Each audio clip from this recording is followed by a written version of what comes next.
Welcome back, everybody, to another episode of the Irish Breakdown Podcast, brought to you by our friends over at FanDuel. Happy Monday. Happy May 11th. Happy birthday, Mr. Brian Driscoll.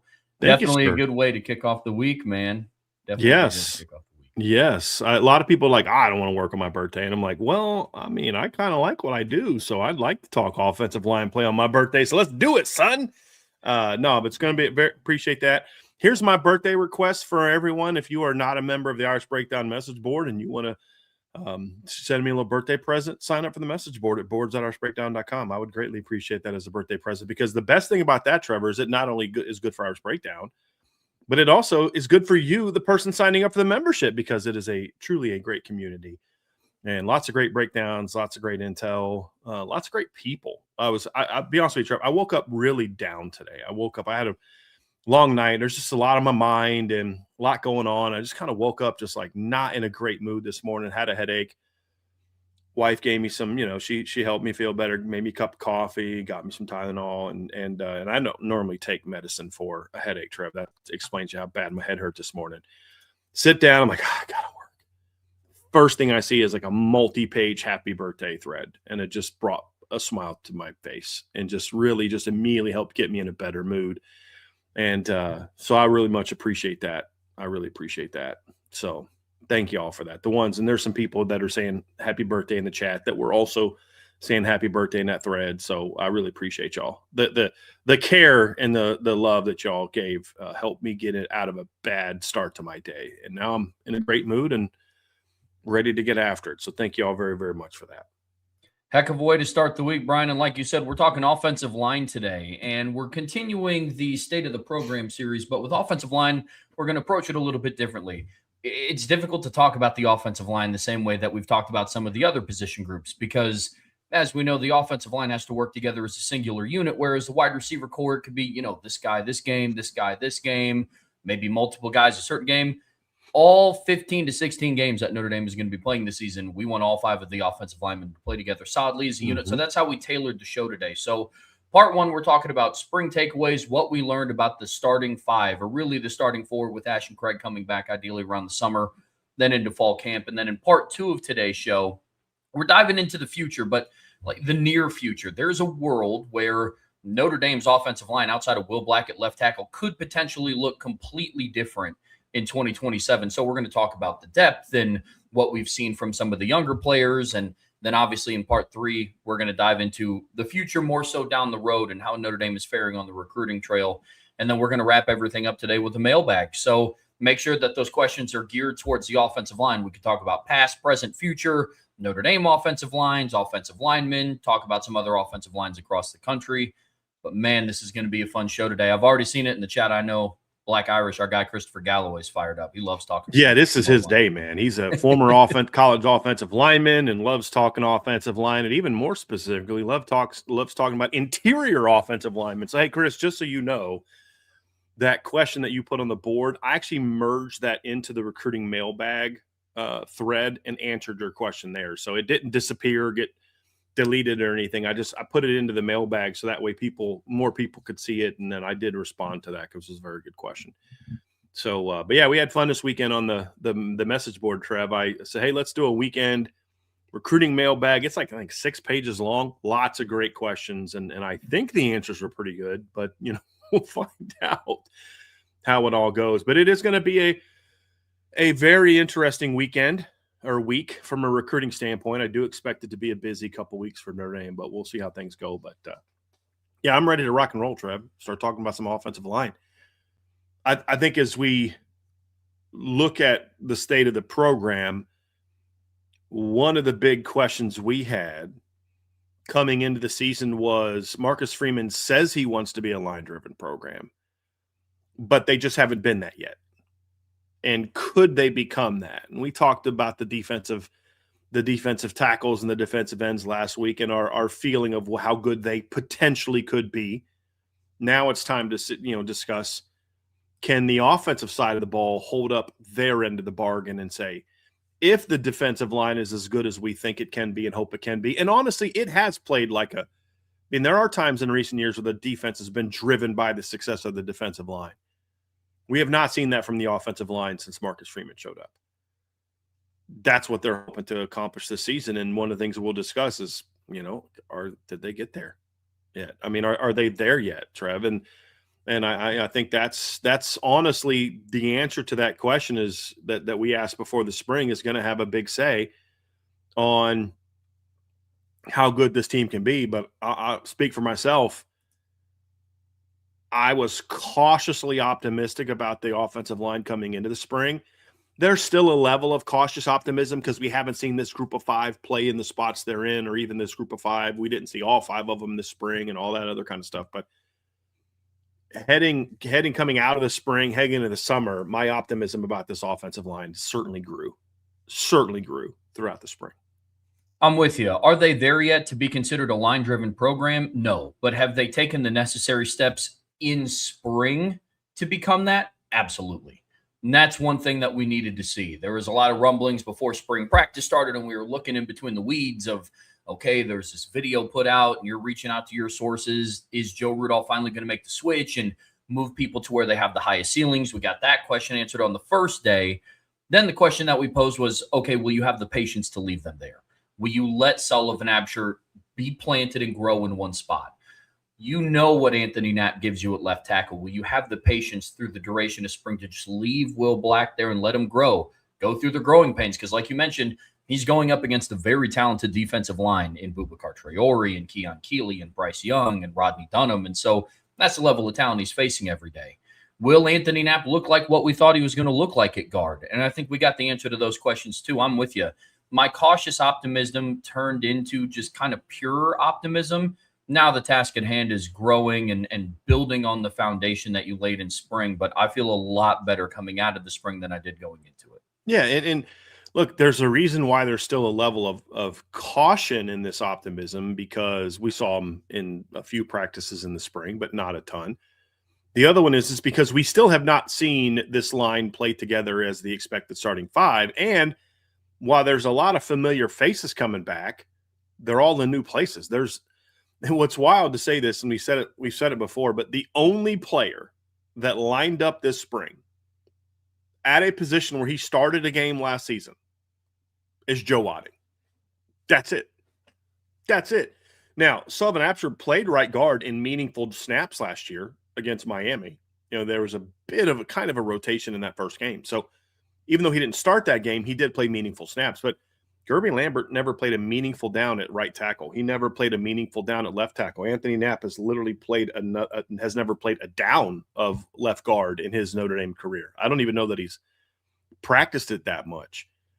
And so it's all new. The guy that's actually played the most at the position he's playing this season is, other than Joe Wadding, is Sullivan Absher, who obviously has had some, I don't want to say legitimate snaps at right guard outside of the Miami game, but he's definitely played snaps at right guard in his career, not just against Miami last year. He played 30 snaps at right guard, but he played 6 snaps of left guard the year before. I mean, so like he's practiced it a lot.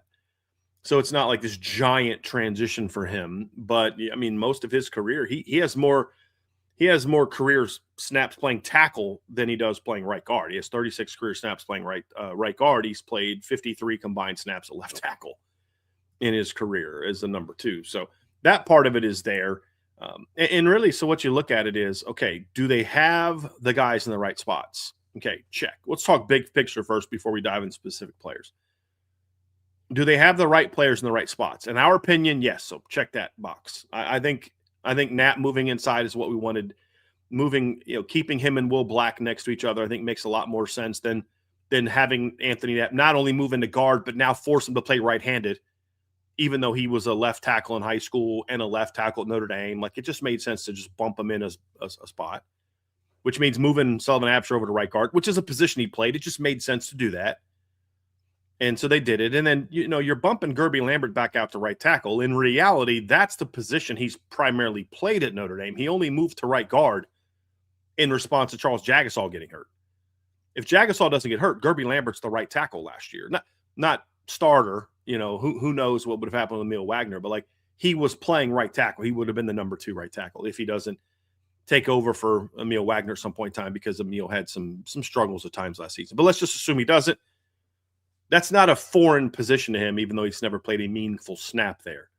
And then, of course, Will Black, who didn't play left tackle last year very much, is moving back to the position he was meant to play and played in high school. So, familiar faces, new places. I think the fit makes a lot of sense. The alignment, it's not so much because you could have the same 5 in the starting lineup, and we don't have the same optimism. You've got Anthony Knapp at left tackle, Sullivan Absher left guard. Actually, let's do this. Will Black at left guard, Gerby Lambert at right guard, Sullivan Absher at right tackle. I don't feel nearly as good about this offensive line as I do right now. That's why we always say it's not just getting the right 5 on the field, but it's getting the right 5 on the field at the right spots. Because think about that. So right now, Will Black and Gerby Lambert at tackle. Think about this, folks, listening at home or watching the show live right now. You've got Will Black and Gerby Lambert at right tackle. You've got Anthony Knapp and Sullivan Absher at right guard and left guard and right guard, respectively. Imagine if we flipped both of those and we put Will Black and Gerby Lambert at guard and Knapp and Absher at tackle. Do you feel the same way about this offensive line that you do, right? When we gave you the first, I sure don't. No. You could put let's go Sullivan Absher at left tackle, move Gerby Lambert to left guard, move Will Black to center, move Joe Otting to right tackle, and put Gerby Lambert at right guard. I think that's why I had left out. Again, same 5 guys. Don't feel good at all about that alignment. It's not just get your best 5 on the field. It's get your best 5 on the field at positions that allows everyone to play to their fullest potential. And that's why we think the move of Gerby Lambert back out to right tackle, where a 6'7", 330-pound guy with very long arms and nimble feet and comfort in space is going to fit great. Sullivan Absher was a right guard or right tackle primarily in high school, which means he's primarily played right-handed in his high school, and to a big chunk of his Notre Dame career has played right-handed. He's shown he can do both, right? Like Sullivan Absher is a guy that has shown he can play right and left-handed, but that's a normal position for him, is on the right side. Will Black is meant to be a left tackle. We feel he's got all the tools for it. And then we think Anthony Knapp can be a standout inside. I think it's where his talent can be maximized the most. So it is getting them in the right spots. And so I'm excited about that, which then leads you to this point, Trevor. If we believe that, well, now the pressure is really on Joe Rudolph to say it's now or never from you as a coach. You've got guys you recruited dotting the lineup. Everybody except for Sullivan Absher, and of the 2 deep, everybody except for Sullivan Absher, Ashton Craig, and Christopher Tarrick and Joe Otting were all recruited by Joe Rudolph. And everybody except for Ashton Craig has only played for Joe Rudolph. So like Sullivan Absher and Charles Jagasaw, Joe Otting, Christopher Tarrick. And actually, Joe Otting was the next year's class. So Joe is actually, let me think. I'd have to think about that one. But no, Joe was recruited by Harry. But they never played for Harry. Only Ashton Craig ever played for Harry Heastan, and that was only 1 season as a redshirt. He's only ever played for Joe Rudolph.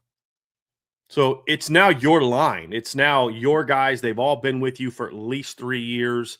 Of the guys that are older, Will Black was recruited and developed by you. Now's the year that you show who you are. Are you just a good – here's the thing. He's a good offensive line coach. Nobody debates that on this show. People in the chat might, but he's a good, solid offensive line coach. That's never – but is he an elite offensive line coach? Is he in the best of the best offensive line coaches? That's more of the debate. That's what Notre Dame demands of its coach. Well, this is the year I think that Joe Rudolph gets an opportunity to prove that, because he doesn't have a bunch of guys he didn't recruit. He doesn't have a bunch of young guys that are playing. It's much better suited for his skill set. Yeah, without a doubt. And I take it a step further. This is the season where he needs to prove it. We can talk about, wishful thinking, and man, it'd be great if he showed that he's truly an elite championship caliber offensive line coach. We saw that he took some necessary steps in the spring, but I'll take it a step further, and I'm sure you'd agree with this too. He has to. There's a lot riding on Notre Dame's season this year. They are the second favorites on FanDuel to win the national title. They're, multiple major outlets. They're a top 5 team in every post-spring top 25 outlet, or a top 25 ranking that every major outlet has put out. A big key in that is the offensive line. A big key in that is the offensive line. And now is the time for him to go and show it. And that's going to be the biggest thing for him. But I'm with you. It's a year where I believe when we talked about Mike Brown, you used a really good term for it.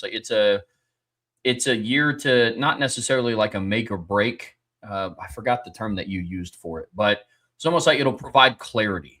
It's a defining season. It's a defining season. Yeah. Thank you. This will define what Joe Rudolph is going to be at Notre Dame, whether you're just a really good offensive line coach and a really, really good recruiter, or you're a really, really good recruiter and a good offensive line coach. We'll talk about his recruiting capabilities here in a couple of segments, but as far as the product that you're going to be in charge of putting on the field for the 2026 season, you got to be able to build. It's not going to be enough to just say, well, I put Will Black at left tackle like everybody wanted. I put Gerby Lambert at right tackle like everybody wanted. And I put Anthony Knapp at left guard like everybody wanted. I'm done. Let's ride into the season and see what they can do. Got to be able to continue to develop and build on what you laid in the spring. Yeah, and that's going to be the key, right? It's like you've got veterans. You've got guys that have played a lot of football. You've had guys that have started a lot of games in football. You have guys that you handpicked out of high school to come play for you. You've got an assistant offensive line coach in Rob Delaney that's now been with you, I think, 3 years. So he now knows really what you want, and he can even do a better job of recruiting and coaching.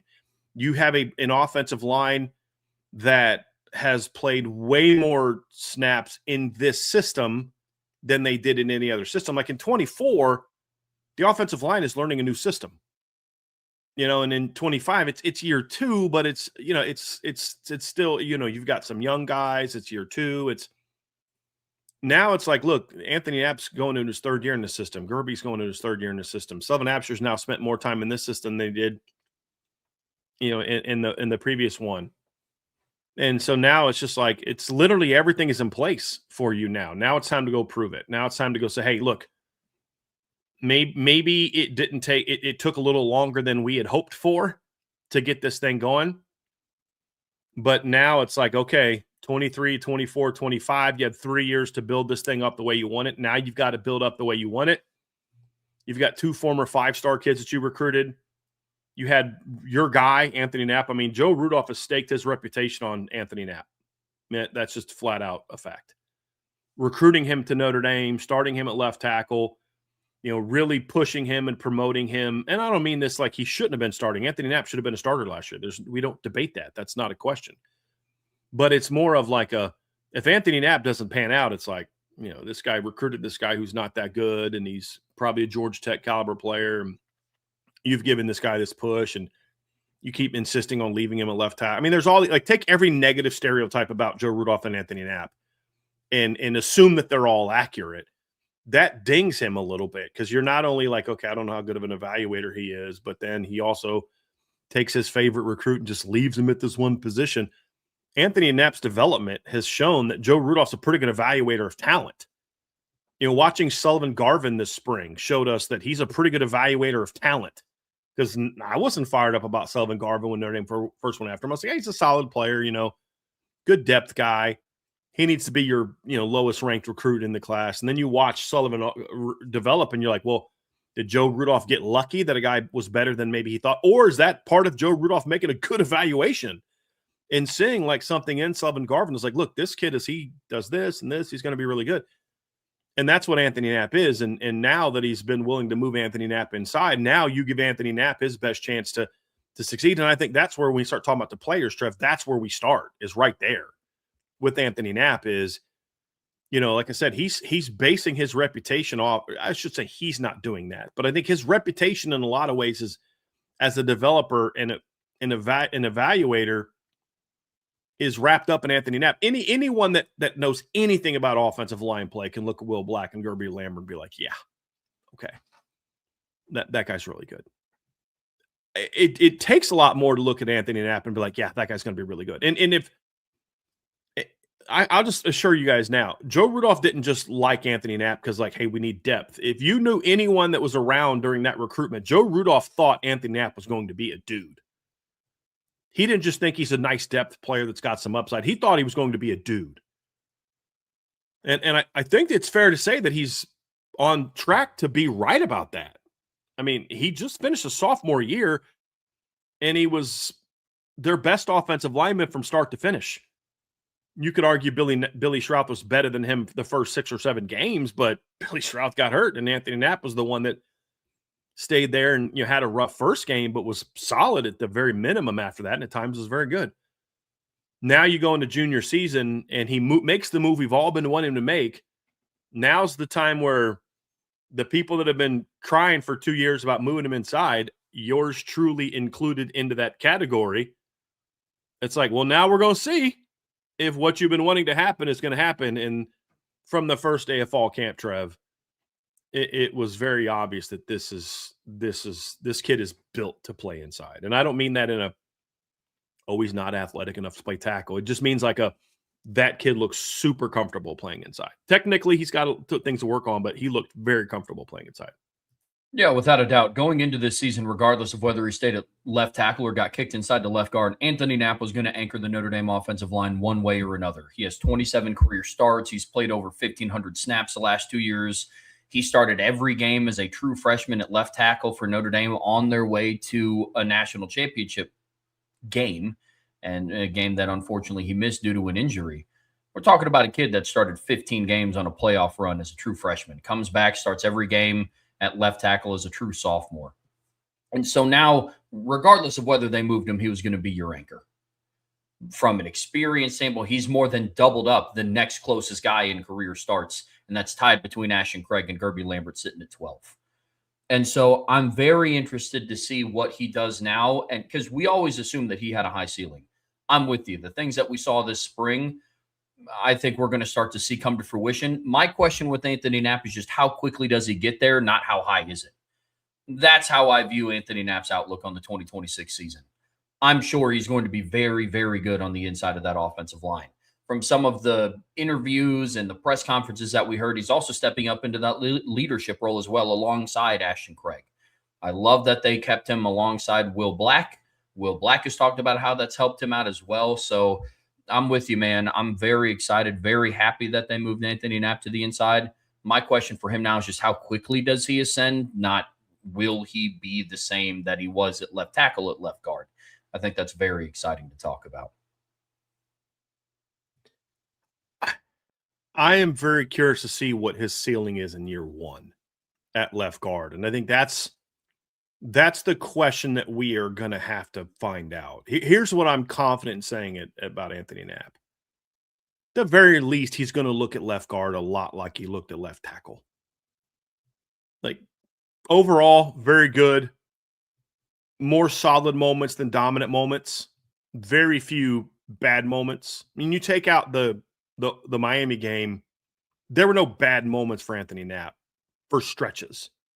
He had a terrible snap against Purdue that gave up a sack. He was pretty good the rest of that game. You know what I mean? Like, now I know people that are sort of like, oh, I hate Anthony Knapp, he shouldn't be left tackle, are going to only remember that play and not ignore that, like, every other pass where he had that game was like rock solid because it fits a narrative, right? And then the people that are like, Anthony Knapp's the greatest because the coaches, I trust the coaches, they're always right, are going to like ignore that one play and, harp on the other. That's just the nature of it. So at the very least, you're going to get the guard version of what Anthony Knapp was a tackle last year. Is that fair to say based on what we saw this spring? Now, I don't know. We could have definitively said that pre-spring, but after what we saw, first practice, Jersey scrimmage, blue gold game, I think it's fair to say he looked every bit as good at left guard as he did at left tackle. Like, similar player. The question now becomes, in year 1, how much better can he be at left guard than he was at left tackle? because you'd think, well, he's going to his third year. It's a natural progression, but not really, because this isn't his third year playing the same position. This is year one. So there may just be a repeat of last year, but I'm optimistic, Trevor, that there won't be a repeat of last year. And that's a good thing, right? Just like, this is what we always said. You take that performance and put it at guard, he's a lot better player because he's not going to be in position to do the things he's just not real comfortable with, which is just playing in space and on an island all day. So the fact that he's already there, I think, is a good sign that he will exceed the floor this season. And that's why my optimism for Anthony Knapp has increased based on what we saw this spring. There's no doubt about it.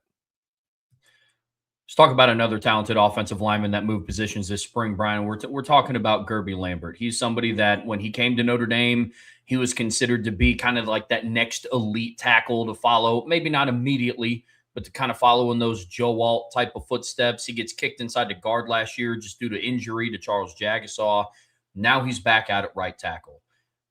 Last year, we got to see him in spurts play tackle due to, some garbage time. He stepped in at left tackle for Anthony Knapp when he got rolled up on for a play. And you and I both thought that it was probably the most natural looking left tackle snap that Notre Dame has had in a couple of years. Well, now we get to see that.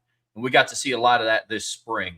And one thing is evident. I think Gerby Lambert this year is going to be a dude. I think Anthony Knapp has all the potential in the world to have a spectacular season. But I think we could be walking away from the 2026 season when we kind of revisit this conversation in December after the regular season's over and be like, yeah, Knapp looked like everything we thought he would, potentially better at left guard. But man, Gerby Lambert's an absolute dude at right tackle. And he started to show little bits of that in the spring. There's no question. I mean, there were some very strong moments. The best lineman we saw when they were at their best was Gerby Lambert. I mean, the flashiest clips we saw, the Jersey scrimmage, he was an absolute horse. I expected that, though. Even though Anthony Knapp has a lot more experience than Gerby Lambert, just overall starts, Gerby's played right tackle before. So when you kick Gerby Lambert back out to right tackle, he's not doing something he's never done before, like Anthony Knapp was, you're not starting over. It's not like you're, okay, what's a 3-point stance, coach? What's a 2-point stance? I don't understand what a kick slide is. Like, you're not starting over like you moved him to middle linebacker. But there's a lot of things that he's going to have to do and get used to that just he's not used to, where Gerby's like, okay, back to where I should have been anyway. And back to where I played last year and played well when they moved me to those positions in the Purdue game. And he looked very comfortable. And the thing about Gerby that's interesting, Trevor, is you'll watch him in practice and you'll see like, oh, he got out of a stance slow on that when his first step didn't get the width, or he overset. He was way too fast on that kick slide. But he's so long, thick, and strong that he can recover from those mistakes much easier than an Emil Wagner can. And that's not a shot at Emil. It's just you're working with 30-plus extra pounds. When you talk about Gerby Lambert, and just more natural strength, where Gerby can get beat on the edge, but he's so long. If he gets his paws on you, he's just going to ride you out. If you try to, bully him, it's just not going to work for him. You may get him for a step or two, but he's going to anchor and lock you down. Where when Emil got put on skates a little bit, he was cooked because he's just a different body type, and that's not a shot at Emil.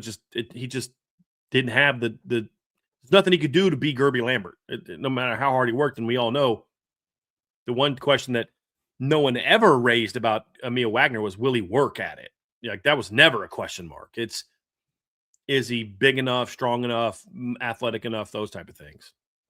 And so he looked very comfortable there. Very comfortable there. And the bigger thing for me coming out of the spring, Trev, is, I think Gerby is a natural tackle. Anthony Knapp looked very natural guard. I think Gerby I agree with you. Gerby has the potential. I don't know if we'll see it necessarily this year. We'll see it to become one of the premier tackles in the country. I think he's going to be a very good right tackle this year.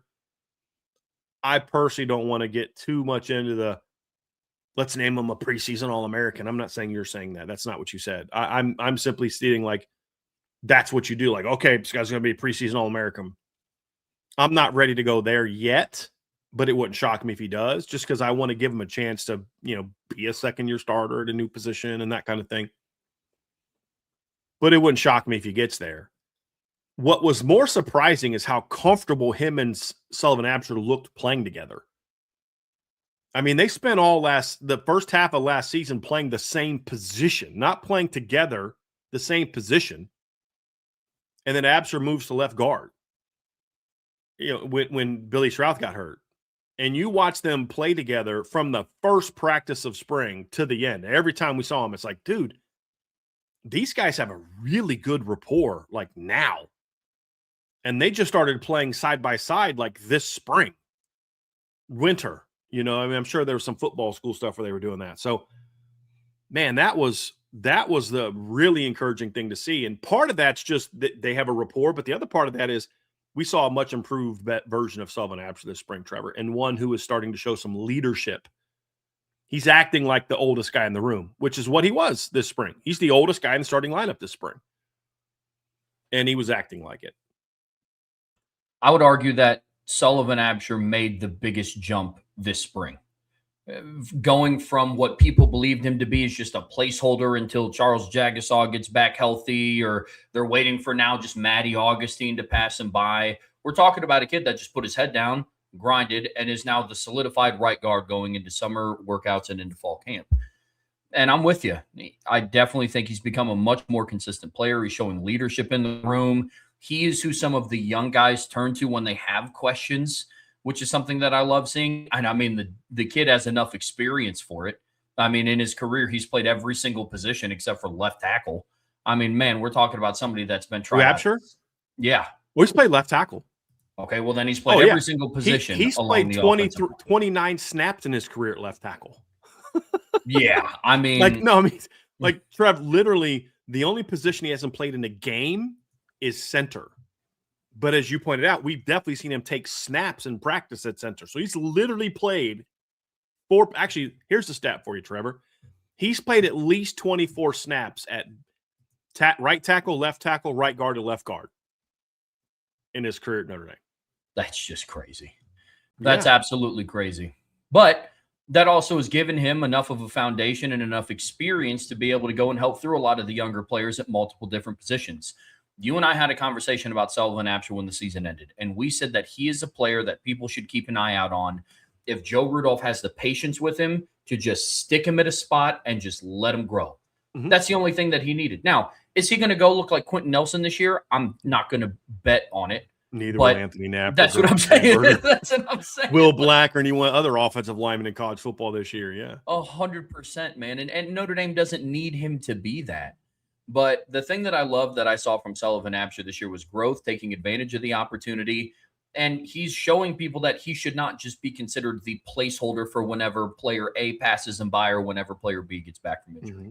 And I love what you mentioned about the chemistry that he's showing with Gerby Lambert over there on the right side. I think his experience is really starting to shine. Sullivan Absher really, really impressed me this spring, man. He's going to be a good player. No, there's no doubt. And it was good to see because, he's a kid that had every reason to transfer each of the last 2 years. 100%. I mean, he ended up starting games last year, but there wasn't a lot of thought that he was going to start. I know he was in a battle to start at right guard in fall camp, but that's only because Charles Jagasaw got hurt. If Jagasaw doesn't get hurt, Sullivan Absher knows he's not starting last year. He knows it. And yet he stayed. One, that speaks to the power of the Notre Dame degree and how kids want it. Number two, it speaks to who he is as a teammate. There was no rumblings of Sullivan Absher being grumpy in the locker room and creating problems. I mean, I'm sure he wanted to play. Of course he wanted to play. He's a competitor. But it was like, all right, cool. I'm not starting. This isn't where I want to be. So I'm just going to keep working and keep trying to get better and better and better. And so you like to see kids get rewarded for that. And it's a great sign to other young linemen who may be thinking about leaving. Like, listen, Sully could have left and he didn't. And look how it turned out for him. Last guy to me, as we look at the potential starting lineup, Trevor, is one thing we learned this spring is that Will Black has every bit of talent that we thought he had. There's also more work to be done. I mean, when you're watching him compared to Sullivan and Gerby and Anthony, not nearly as consistent as those other three guys. But man, when he does it right, it is very impressive. I said, He's got good length. He's not as long as like Gerby is. He's got plenty of length for left tackle. He's very athletic. He's got some pop to him. That's what we saw later in the spring as well, Trev, is he's got a little bit of punch to him. Very, very physically gifted though. And he's listed at 316 and he looks light. He's very light on his feet. He's a natural 316. Like he doesn't look fat at all. Like he is a very well put together kid. And he's got a chance if he stays healthy to be a star at Notre Dame. Now the question is, will he just be good for a redshirt freshman this year, or will he be really good? Period. I think that's the question that we have when it comes to Will Black. Is like I'll be surprised if he's not a freshman All-American this year. Now, you and I could debate about whether or not a second-year player should be considered a freshman, but they are. They are. That's why Gerby Lambert was a freshman last year. That's why C.J. Carr was a freshman All-American. That's why Tay Johnson was a freshman All-American, even though they're second-year players, because it's freshman eligibility. I'll be shocked if Will Black isn't at least a first or second-team freshman All-American this year. But that just means you were good for a freshman. It doesn't mean that you were good enough to say, okay, when you get to the postseason and you're playing Ohio State and Texas and Georgia, yeah, he was great. He was great in the regular season, but how is he going to be against the Miami guys? How's he going to be against Colin Simmons? How's he going to be against the, Mateo Uiagalelei? How's it, that's going to be the question that just determines how good this line can be. But from what we saw, Trev, the more experience he gets, the more dynamic he's going to be. He's a very, very talented blocker.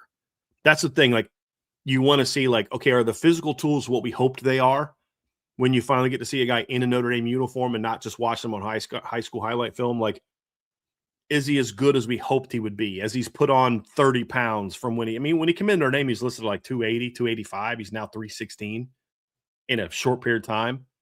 Is that too much weight? Is he going to be stiff? Can he still move? And then you watch him just go through drills and you're like, oh, yep, okay, he can still move. And then you see him in practice. Like that, remember that play? Oh, it's not the one where he got beat, but there's another one where Boubacar just smoked him off the line. I mean, Boubacar just exploded off the line. And there was one snap where he got panicked a little bit and he lunged and Boubacar just beat him. And then you fast forward, and I can't remember if it was the Jersey scrimmage or the blue gold game, but there was a play where Boubacar just beat him off the line again. And this time he stayed on his track, and he's so athletic and quick and long enough to where he was able to get to Boubacar, just ride him outside of the quarterback. And you're like, yeah, that's talented, because I don't know that there's another offensive tackle on the roster right now, not named Gerby Lambert, that could have made that play. Maybe Grayson McHugh next year, but not right now. And you're like, okay, that's what you want to see. That's what you want to see. That has me fired up. Yeah, without a doubt, man. I mean, the light bulb is starting to flicker for him, and I think this is where Notre Dame's ease into the season in terms of their schedule is going to help out. Because unlike last year, Will Black's not going to have to be ready to play the Miami defensive line the first game of the season. He has until November. But what we want to see is continued progress, because that light bulb is starting to flicker, to your point. When it is on, he is so impressive. But there are other times where it looks like he's his first time running with the first team, because it is. And it looks like it's his first time truly going up against Boubacar Traore and Keon Keeley and Bryce Young and Rodney Dudham, because also it is. But I think as the offseason progresses, we're going to see a little bit more of it. He's one of my top players that I'm excited to see what level of consistency he's at in fall camp. Very much looking forward to that. So I'm with you with Will Black. I think he's going to be a dude this year. Just the question is, like, is it you're a dude for a freshman, or you're just a dude right away? And I'll be very curious to see what that looks like for him. But, Brian, I think it's going to happen at some point in time, Trev. The question is when. How long into the season does it happen? Where it's like, oh, okay, yeah, he's figured it out. Yep.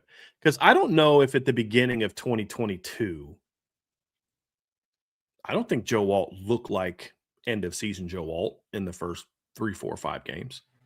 At least, especially not the first 3 or 4. Like, I thought he was okay against Ohio State. I thought he was okay, good for a second year player, raw guy, in 2000 against Marshall and Cal. I mean, but he didn't like blow me away like, oh my gosh, this guy's gonna be a top 5 overall draft pick when it's all said and done. You know what I mean? Like, he gave up 8 pressures that year. 3 of them came in the first 4 games. You know, I mean, that his only, one of only 2 hits he allowed in the quarterback all year was in the 3rd game of the year. Like, it took him a while to really get comfortable. And then from BYU over the next 4 or 5 games, he didn't allow a single pressure and didn't allow a single pressure in 6 of the next 7 games. So, like, it took him a few games before he started looking like, oh, yeah, that's what we thought it was going to be. So, Will Black will have some of that. Now, the difference is Will Black doesn't have to play against Ohio State in the first game of the year. With all due respect to the Wisconsin guys, they're not what Ohio State had coming off the edge in 2022. Nah. But so that should help them a little bit. And Marshall's a much better team than what Rice will be. Yeah. But so Joe was throwing a little bit more to the Wolves that season. But Joe also came into that year with a lot more experience because he had started the last, 6 games of the year in 2021. But even with that, that's the point. Even with that experience, it still took him a few games to kind of get going. And so there's going to need to be a little bit of patience with Will Black, both from a fan base standpoint and more importantly from a Joe Rudolph standpoint. But once the light goes on, he's going to be a good one. It's going to be a really good one. Let's talk about some of the depth pieces that we saw this spring, Brian, because that also impressed us. One of the questions that we had on the offensive line was, hey, if Joe Rudolph trots out the 5 that we want to see outside of Ash and Craig, because he was still coming back from injury, in the correct spots, we're going to feel really good about the starting lineup. But like we've seen, injuries just will happen on the offensive line. Last year, we saw some injuries. It wasn't as extreme as what we saw in 2024, but there were still very impactful injuries. And behind it, it's like, okay, as of right now, going into the spring, they didn't have a Billy Shrout that they could bring in off the bench, a Pat Coogan they could bring in off the bench, a Rocco Spindler they could bring off the bench. So who starts to step up? And there were 2 guys that really started to shine this year. And one of them is Joe Otting, a player that we saw start 6 games last year in the season and was a part of, some of the best rushing performances that Notre Dame had as a team last year in 2025. Then the other one was Matty Augustine, a player that really started to come along. And based on some of the intel that you had heard, is kind of that next guy in multiple spots. I think either tackle or guard spot, as of today, I think if somebody went down, I think you'd probably see Matty Augustine. Well, maybe not left guard, but at right tackle, right guard, and I think left tackle, if somebody went down, he'd be the next man in. And Joe Otting, I think you could see a world in which if there was a need for a long-term starter at a guard spot, maybe you might see him move out to guard or, something along those lines. So the one thing for Joe, and we'll talk more about Matty in part 2 of the show, but you are absolutely spot on. He is the next man in at everywhere, but center and maybe left guard. With Joe, like he got better. He was a little bit more consistent this spring, a little bit more, got a little bit more movement at times. I thought some of the double teams him and Sully had were really impressive. There's still a tendency of him to lunge at times, which he's got to continue to work out, but it wasn't as bad as we saw in the fall. He's got to get more consistent as a snapper still, though. Like that, the centers as a whole, that's probably honestly my biggest question mark. There's a lot of bad snaps this spring, whether it was the practices, the jersey scrimmage, the blue gold game. Like, they're going to have to get better there because that's a drive. I mean, even something as simple as, like, there were times where there was a really bad mesh between the running back and the quarterback couldn't read the play or anything like that because he had to jump up in the air, grab the ball, and then rush to get it into the stomach of the running back. Well, yeah, fortunately it didn't hurt this time, but that's when fumbles happen. That's when quarterbacks can't make good RPO reads because I just had to hand it off. I couldn't grip the ball. I couldn't read. I was trying to catch the ball. I didn't get a chance to read the RPO, or I didn't get a chance to read the backside or anything like that. It's like, dude, I got to get that thing handed off, or I got to run with it. And now everybody knows I have it because I couldn't get a good mesh with the running back. That's something he's going to have to improve upon. I think all the centers that we saw this spring are going to have to get better at snapping. There's no question about that. But the point is, you've got a guy that started 6 games last year. That's your number 2 center. That's a good place to be. Tough kid and smart kid and hard worker and all those things. So you feel better about if Ashton Craig goes down, this is the best I felt about who's the next man in that we felt in years. Pat Coogan ended up doing a really good job for Notre Dame in 2024 when he got moved into center. But we didn't know that he was going to be able to solidify that position. And then obviously with Joe stepping in last year, he was able to, grow and have some ups and downs. And now you feel good about him being able to go out there and perform. Then the other thing is, you talk about like the two big picture things. Here's what mine are. Number one is, will Ashton Craig be able to get fully healthy? Now that doesn't just mean healed. There's no question he'll get healed again. When I refer to fully healthy, it means that also includes your game. Your knee is fine, but is your game healthy? That's what I mean by fully healthy. So like Charles Jagasaw someday is going to be 100% healthy. He's going to feel fine. He's not going to have a brace. He's going to be able to, someday he's going to hopefully become a father. He's going to be able to pick up his kids. And I mean, there's all those things. Physically, he'll be fine from the injury he suffered. But we don't know that his game is going to get fully healthy. And the same thing is true for Ashton Craig. This is now the second major season-ending injury. It's not a given he's going to look like the player he was before he got injured. But if he does look like that guy and for the first time in his career stay healthy, that is a weapon that we're not talking enough about. And part of the reason I don't talk about it a lot, Trevor, is because I just don't want to get too excited about it. And then same thing happens and he just gets hurt again.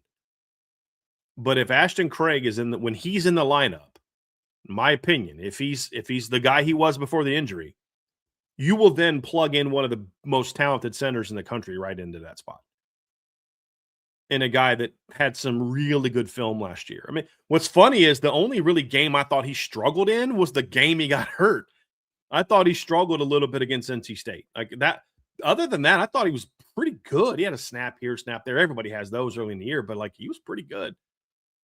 And and he just kind of got hurt in that game and he was out again. But if he's fully healthy and is able to stay healthy, you've got a dude at center. And that's an exciting thing to think about. The other one is, what's Will Black's floor this year? We know his ceiling. His ceiling is that of a no-brainer freshman All-American that's just a pretty darn good player regardless of class. That's his ceiling this year. Well, what's his floor? Because we talk a lot about how good he can be, but how good will he be? And does he have some of those young guy ups and downs that are more than a bad series? Does he have bad stretches? Because if you have a bad series or even a bad game, you coach him up, you work on it, he goes out there and he gets better the next week. But when a guy has to start 3 or 4 games, and this is what happened to Sam Pendleton. Sam had some really good moments the first couple games. I mean, if you put a highlight tape of all the best blocks of the first 3 games of the year, I would argue over half of them are Sam Pendleton. I mean, when he got on somebody, he punished them.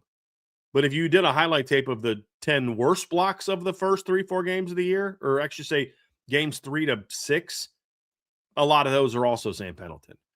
And the more he struggled, the more it got in his head and the more he struggled. And it snowballed. He couldn't get out of it. And then eventually lost his job. So is Will Black that? Or is he Anthony Knapp, where the longer he played left tackle as a freshman, the better he got? I think that's my question with Will Black. It's not the ceiling. We know the ceiling. It's, does he make a smooth transition like Gerby did last year as a redshirt freshman, where just the more he played, the better he got, the better he got, the better he got? Or does he have like that, it gets in his head, he presses and, struggles the way that Sam Pendleton did the year before, where Sam Pendleton's best starts were his first couple starts. Be very curious to see where he ends up this year. I'm with you. His floor is going to be a big question. But all-encompassing, Brian, I guess to broaden the scope even more, after what we saw this spring, how good can this offensive line be? I think that's going to be the million-dollar question, and one that, for me personally, I don't think we're going to be able to truly evaluate until you get into the season. But all signs are pointing in the direction of this being a very, very talented offensive line, a very, very good offensive line. I'm not ready to crown them Joe Moore Award finalists. I'm not ready to crown them Joe Moore Award winners just because we saw Will Black at left tackle and Anthony Knapp at left guard. But those are going to be some of the things that it's going to be an ongoing evaluation, and one that I don't even know if it's going to be answered in September. I don't know if we're going to walk away from the first quarter of Notre Dame's season, first third of Notre Dame's season. But yeah, because they dominated Wisconsin, Rice, Purdue, and Michigan State, I'm ready to say that this offensive line is ready. They're going to start making their bread on what they do against BYU out on the road in Provo, what they do at home against Miami on November 7th, what they do against SMU at home on Senior Day, and then we'll have a pretty good gauge. But I think this spring they took the necessary steps to do those things. And that's what you have to pay attention to.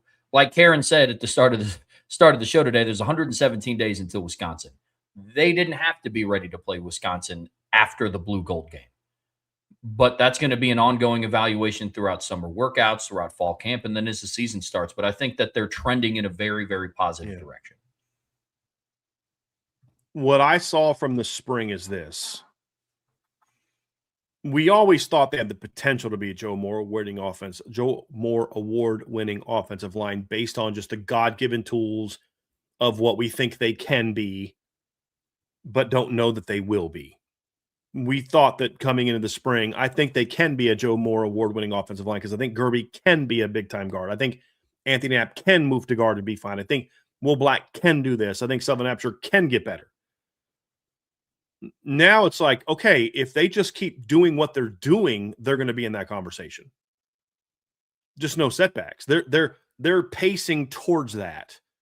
Get Ashton Craig back, and then make sure that Will Black continues to get better and better and better, and then hopefully, knock on wood, there's no injuries this year. They're due for a healthy year on the offensive line. You know what I mean, man? And goodness gracious, but I feel like we started to see the makings of that type of unit this spring.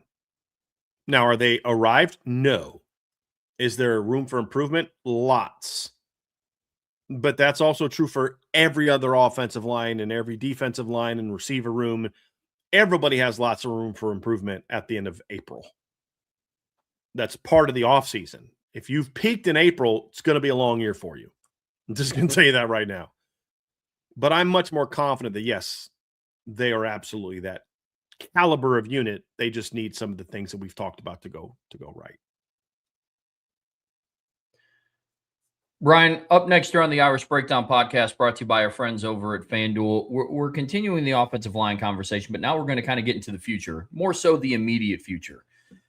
In other shows for the State of the Program series that we're doing, we kind of talk about like the depth and what's next, and offensive line is a little bit different. It's very similar to quarterback in that you want your depth to be developed, but I don't, and maybe this is unpopular, I don't want to see it. I can't wait for Grayson McHugh to suit up for Notre Dame and be the left tackle or the right tackle that we think that he could be. But I don't want to see it in 2026. The depth in the offensive line is more so in case of an injury, not so much like it is at linebacker where it's like, man, can't wait to watch Drake this series and then Kingston that series and then Madden in this series and then Osbury in this series. It's the offensive line. It's all about continuity.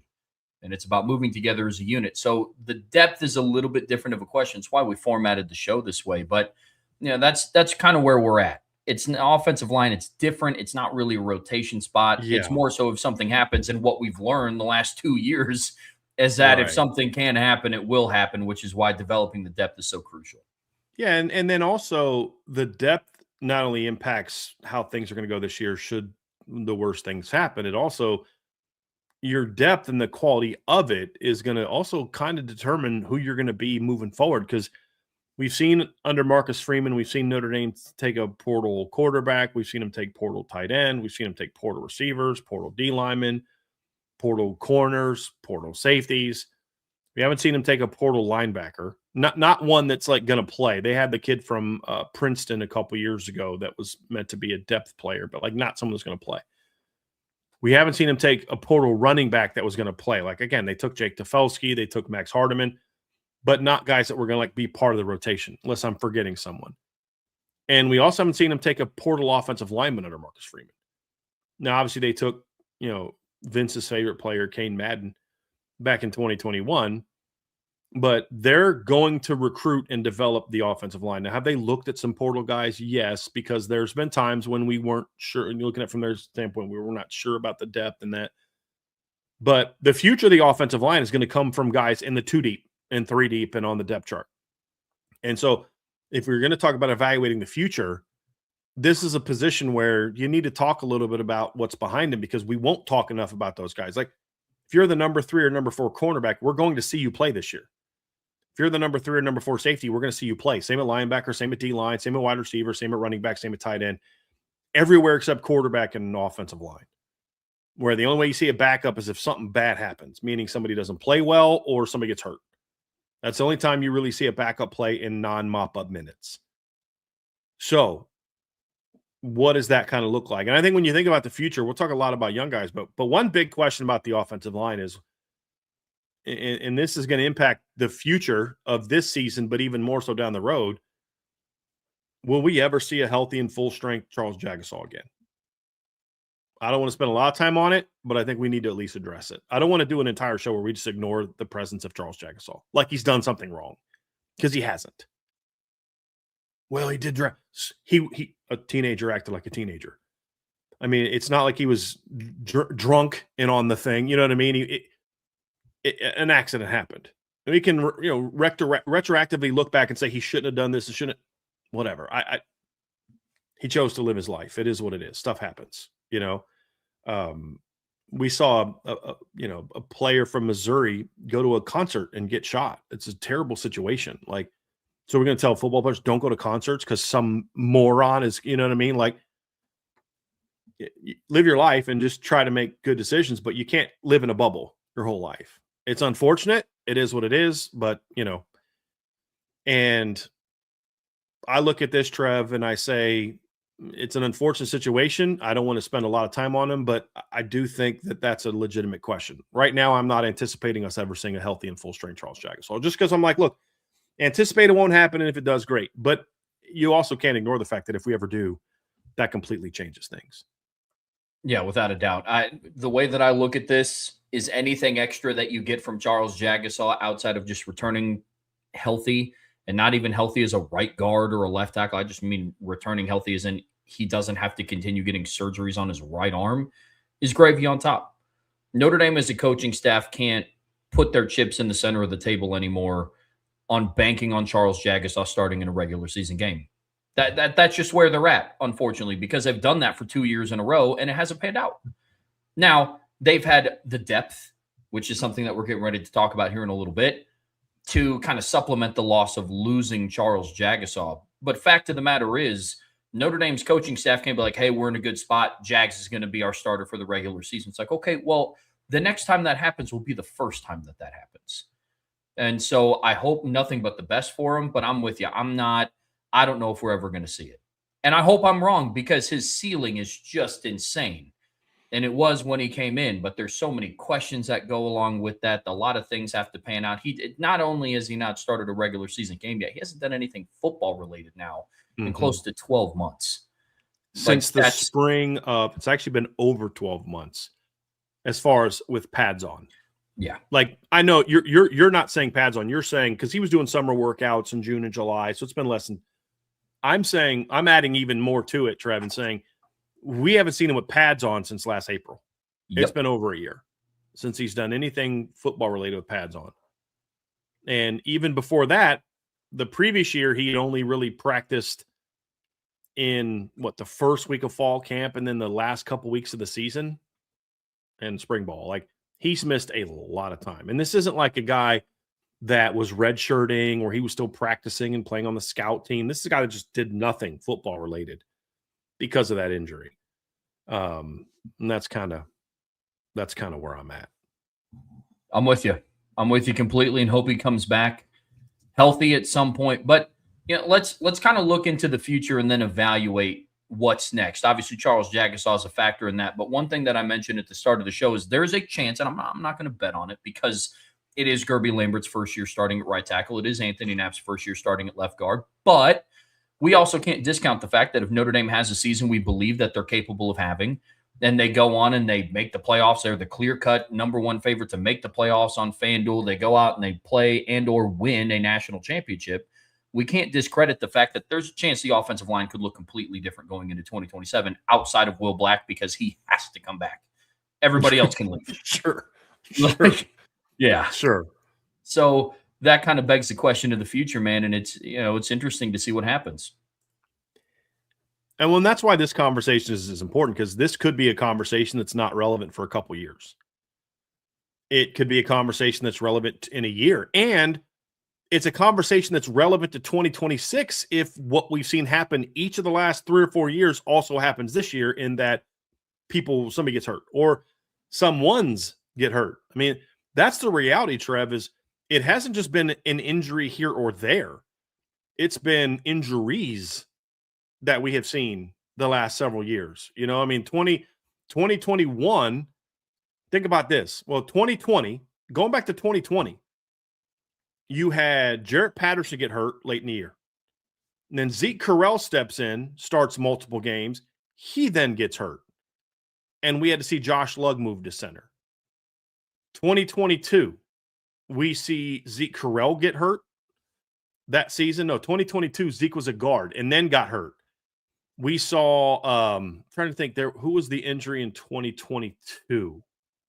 Actually, that might have been a year where there wasn't as many injuries, and it just was so bad that it felt like there was a lot of injuries that season, but it's like maybe there should have been. But I'm confusing 2022 and 2023 a little bit. But 2022, yeah, Jarrett Patterson missed a game, and that was it. He missed the Ohio State game, if you recall. And then 2023, we go out and Zeke Correll gets hurt, and then Rocco Spindler gets hurt, and then Pat Coogan then moved, like he was the left guard, and then you had Billy Schroff step in at guard, you had Ashton Craig step in at center.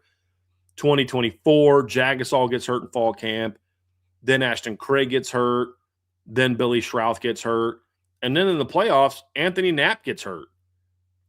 Rocco got hurt, but Rocco came out of the Penn State game, but then he came back and battled and played in the Ohio State game. This past year, we see Ashton Craig get hurt again, and then a week later, Billy Schroff goes down. So, I mean, it's been multiple guys going down in each season except for 2022. That's not a great place to be.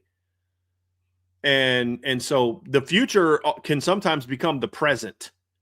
And so the quality of your future talent and future depth can also, unfortunately, in certain times, be relevant to the current team, which is also something to look at. But like to your point, Trevor, if Gerby Lambert, Anthony Knapp are on the offensive line in 2028, I will be very shocked. Well, because Knapp won't be unless there's a season-ending injury.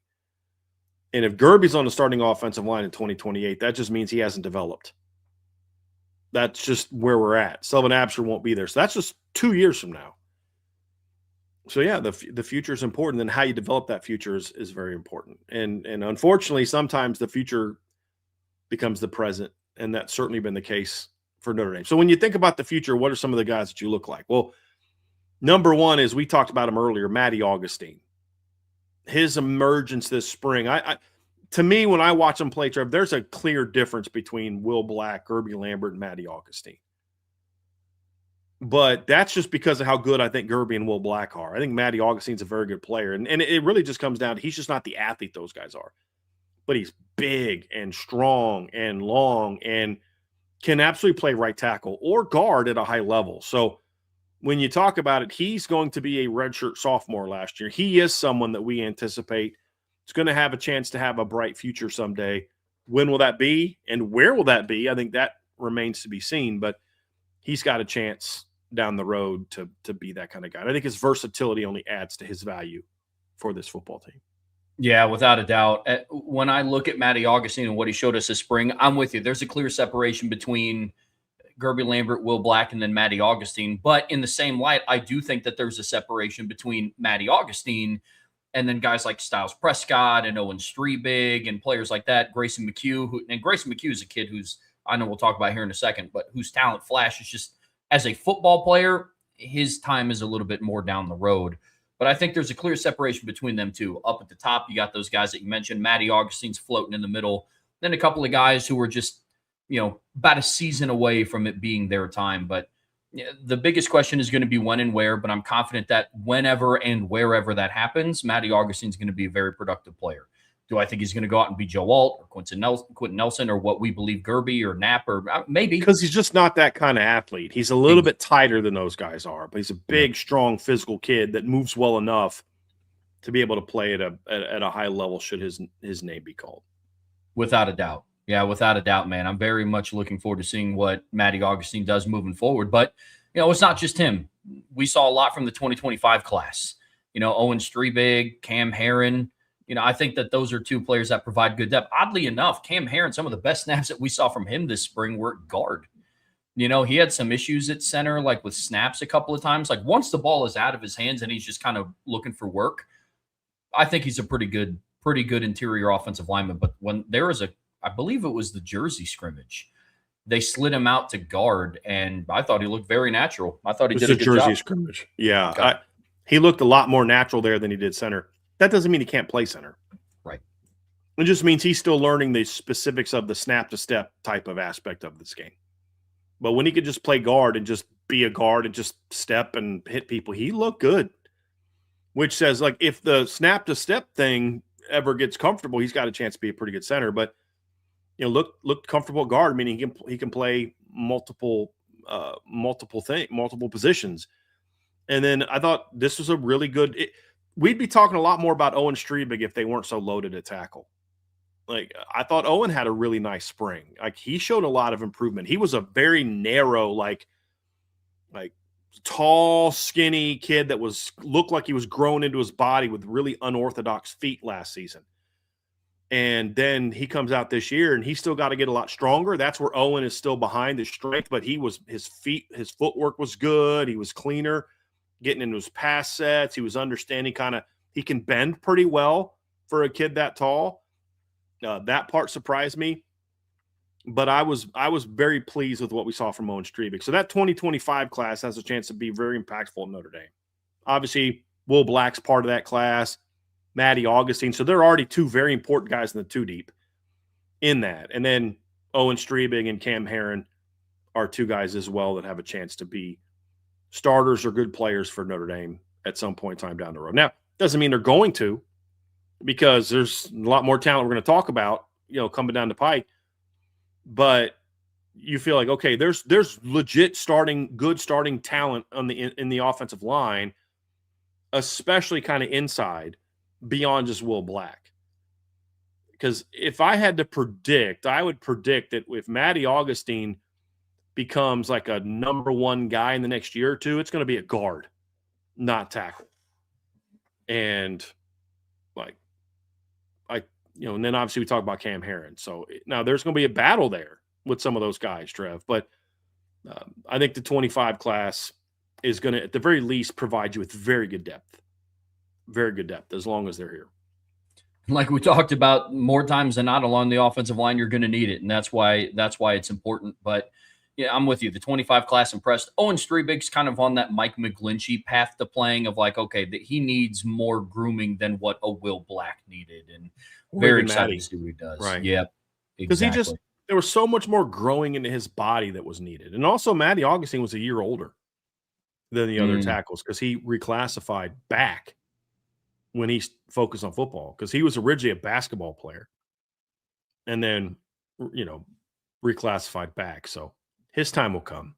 Now, if this class doesn't have a bunch of starters in it, it's going to be because the 26 class ends up passing him up. And when you start talking about the future, Trev, this is where I want to spend a lot of our time, because we're going to talk a lot about recruiting at high school. A lot of the stuff with these breakdowns is we talk about the current team and then we talk about the recruits, because at a lot of position recruits are going to have a chance to make an immediate impact.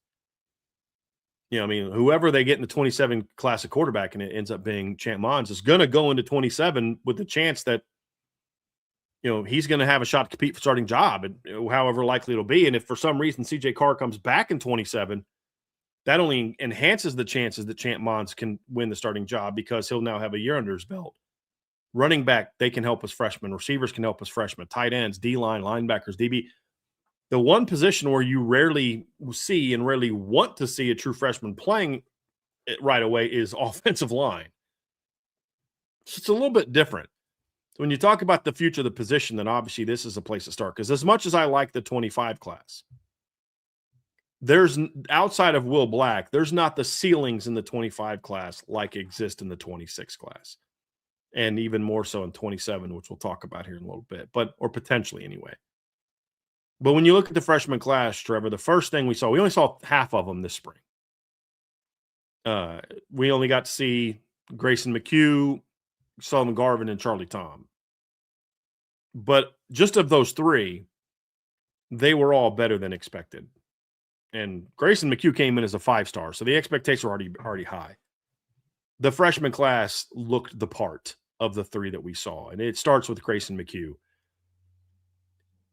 He got comfortable real fast. There's a lot of weight room. Like, he looks different. He looks like Matty Augustine did last year and like Will Black did last year, where they're like kind of gangly and don't look as filled into their pads as some of the other, Gerby and Jags and all those guys. Now Matty fills out those pads real nicely. Now Owen's starting to fill out those pads real nicely. Will Black's filling out those pads real nicely. And that's kind of how Grayson looks this year, but he's still a big kid. And part of the reason that you look at it and say, hey, I think he could be a good one, is because it's relative to how he looks next to Will Black and Gerby Lambert. But what we saw this spring, Trev, is, man, that kid's got a lot of talent. He's going to be a good one. Yeah, you find a lot of comfort knowing that the left tackle or right tackle spot at Notre Dame is going to kind of be shored up for the next 3, potentially 4 years. And that's what Grayson McHugh showed me this spring, is that he's not ready yet. He's about a hair under 300 pounds, to your point, needs more filling out. And you don't really, it's rare that you need to call upon a true freshman to play. But I'll say this. Right now, I know you released your post-spring depth chart. It's one of the articles, that article series that you're putting out right now at irishbreakdown.com. Right now, I know Grayson McHugh is the 3rd-string left tackle just coming out of spring. It would not surprise me if that was shaken up through fall camp. That kid is so talented. And they're in a position to where if they do have to call upon him with more grooming, more time in the weight room, I think he's going to put in some work over the summer. I'm very much looking forward to seeing what Grayson McHugh can do, because he's a very natural left tackle. I find myself saying a lot of the things about Grayson McHugh that I said about Will Black. I said at the time that Will Black, outside of Gerby Lambert, comes to campus as your most natural-looking left tackle. In terms of playing in space, using your leverage, being able to anchor, your long, Grayson McHugh checks all those boxes as well. And I don't think it's going to be very long before he starts climbing his way up the 2 deep as well. He's a dude, man. Very impressive. Like, if it wasn't for Will Black, we'd be having a different conversation about why don't they move Anthony Knapp and play Grayson McHugh at left tackle? You know what I mean? Like, guys, he's a true freshman. I don't care. Did you see him in the blue gold game? Like, no, he's going to be a good one. And look, Styles Prescott, I thought, had a nice spring as well. I mean, he's older. He's a junior right now. He was in the I think the 24 class. It's just when you watch Styles and you're thinking he should be way ahead of a true freshman, and he's just not. And it's not because Styles isn't a good player and isn't trying hard. He's filled out nicely. It's just there's just things that Grayson McHugh can do on a football field that just have nothing to do with coaching. And once the coaching comes, it's like, so I said, would I be shocked if Grayson McHugh ends up passing up Styles Prescott at left tackle? No, not really. And it may not even be on the 2 deep. It may just be a situation where it's like, I talk to a source and like, listen, if Will goes down in the game, we have a couple options. We can bump Anthony out to left tackle and put in the next best guard. Maybe that's Tarek, or maybe that's Matty Augustine, or maybe later in the year it's a Charles Jagasol. Who knows? We could also just, Matty Augustine's cross-training at both tackle spots. We could just put Matty there. Like, we have options in a game. But if something happened to, Will Black and he's going to be out for 5 games, we'd think long and hard about whether or not Grayson McHugh's the next best option there. I think part of that would depend on who do you have on the schedule this weekend. I think that'd be part of it. Like, maybe we shouldn't make his first career start be in Provo, Utah. But I think there's an opportunity that he could crack the 2 deep. Yeah, and there's a mailbag question. We'll just bring it up now because this is the only answer that I have. This is the only freshman that I see capable of cracking the 2 deep right away. Now, next season, I think the 2 deep will be a lot further involved. But like the next guy we'll talk about, Sullivan Garvin, had a great spring. But you're filling in. You're at a position where you have 2 guys that have started at least 6 games, 7 games, or 6 games coming back. That's a it's a tougher road. Whereas at left tackle, the starter has never played a meaningful snap of football. The left tackle played some meaningful snaps in the opener last year and really struggled. And then there's Grayson McHugh. It's a different dynamic for him just looking at the depth chart than it is for Sullivan Garvin, who, as good as he was this spring, and we'll talk about that, you've got Joe Otting there this spring who started 6 games last year, and then Ashton Craig comes back, who was a borderline team captain and there was a 12-game starter. It's a little bit of a different dynamic. Yeah, very different dynamic. Without a doubt. One thing that I do know, an opinion that we both share, is Sullivan Garvin absolutely looks the part of an offensive lineman that could be able to start as a true freshman. That kid's massive. I mean, we're talking about a true freshman that's 6'5", 315. He's your biggest center in the room. Next closest guy is Ashton Craig, who's 6'5", 310, and he's a 5th-year senior. And Sullivan Garvin's coming in as a true freshman and is already the biggest in the room. Now, there's going to be some things that he has to continue to develop on, but yeah, man, I'm very much looking forward to seeing what his career is going to be next year, because I think that there's a world where Sullivan Garvin, if he continues to improve, could make a push somewhere to start. Like, that's one thing that I'm very curious to see. Because he's not dead locked in at center. He's not a center only. It could be a thing where, let's say that Anthony Knapp just is a dominant player this year, just blows everybody away, and he goes and he's a first-round draft pick. And, Ashton Craig's obviously out of eligibility, but you're like, man, we really feel good about Joe Otting at center. You can easily just move Sullivan Garvin to guard and let him compete there for a starting job. Like, he's not locked in at center. But, man, what you saw from him this spring, Trev, is a massive kid. Like, I said this joke. It's kind of like the joke I said about quarterback last year, where if you put all the centers in a room and brought in some NFL scout who didn't know who the players were, he knew their numbers and he knew, like, their names and stuff, but he'd never met any of the players. And you walk that NFL scout into a room and said, okay, we have a 5th-year senior, a senior, a redshirt freshman, and a true freshman in this room. What do you think is which? First of all, Ashton Craig's got a baby face, so you're probably thinking he's the redshirt freshman. I think you'd say, okay, that kid right there, pointing Sullivan Garvin, that's this 5th-year senior. Joe Otting is really matured physically a lot last couple of years like that. But you might think Cam Herron, who's pretty jacked up, is that older player. You would not guess that Sullivan Garvin is the true freshman because he's every bit of 6'4.5", 6'5". Every bit of 315 and rocked at 315. He's not like this big chubby kid that's got to, reshape his body because, mom did nothing but feed him processed foods and peanut butter and jelly sandwiches and never taught her son portion control in her life. You know what I mean? Like, that's not why Sullivan Garvin's big. He's just big. You know what I mean? Just like, his neck is gone. He's got big biceps. He's like muscular. He's a big kid. And he moves well. That's the thing that probably surprised me the most, Trev, is how well he moves at that size this spring. Now, he's got to learn how to handle the technical parts, and he's got to get more consistent with his snapping and things along those lines. But, man, he looked good. He's got a very bright future at Notre Dame, Trev. Very bright future. Yeah, without a doubt, as do a lot of the other 2026 recruits that are coming in. Now, here's the good news.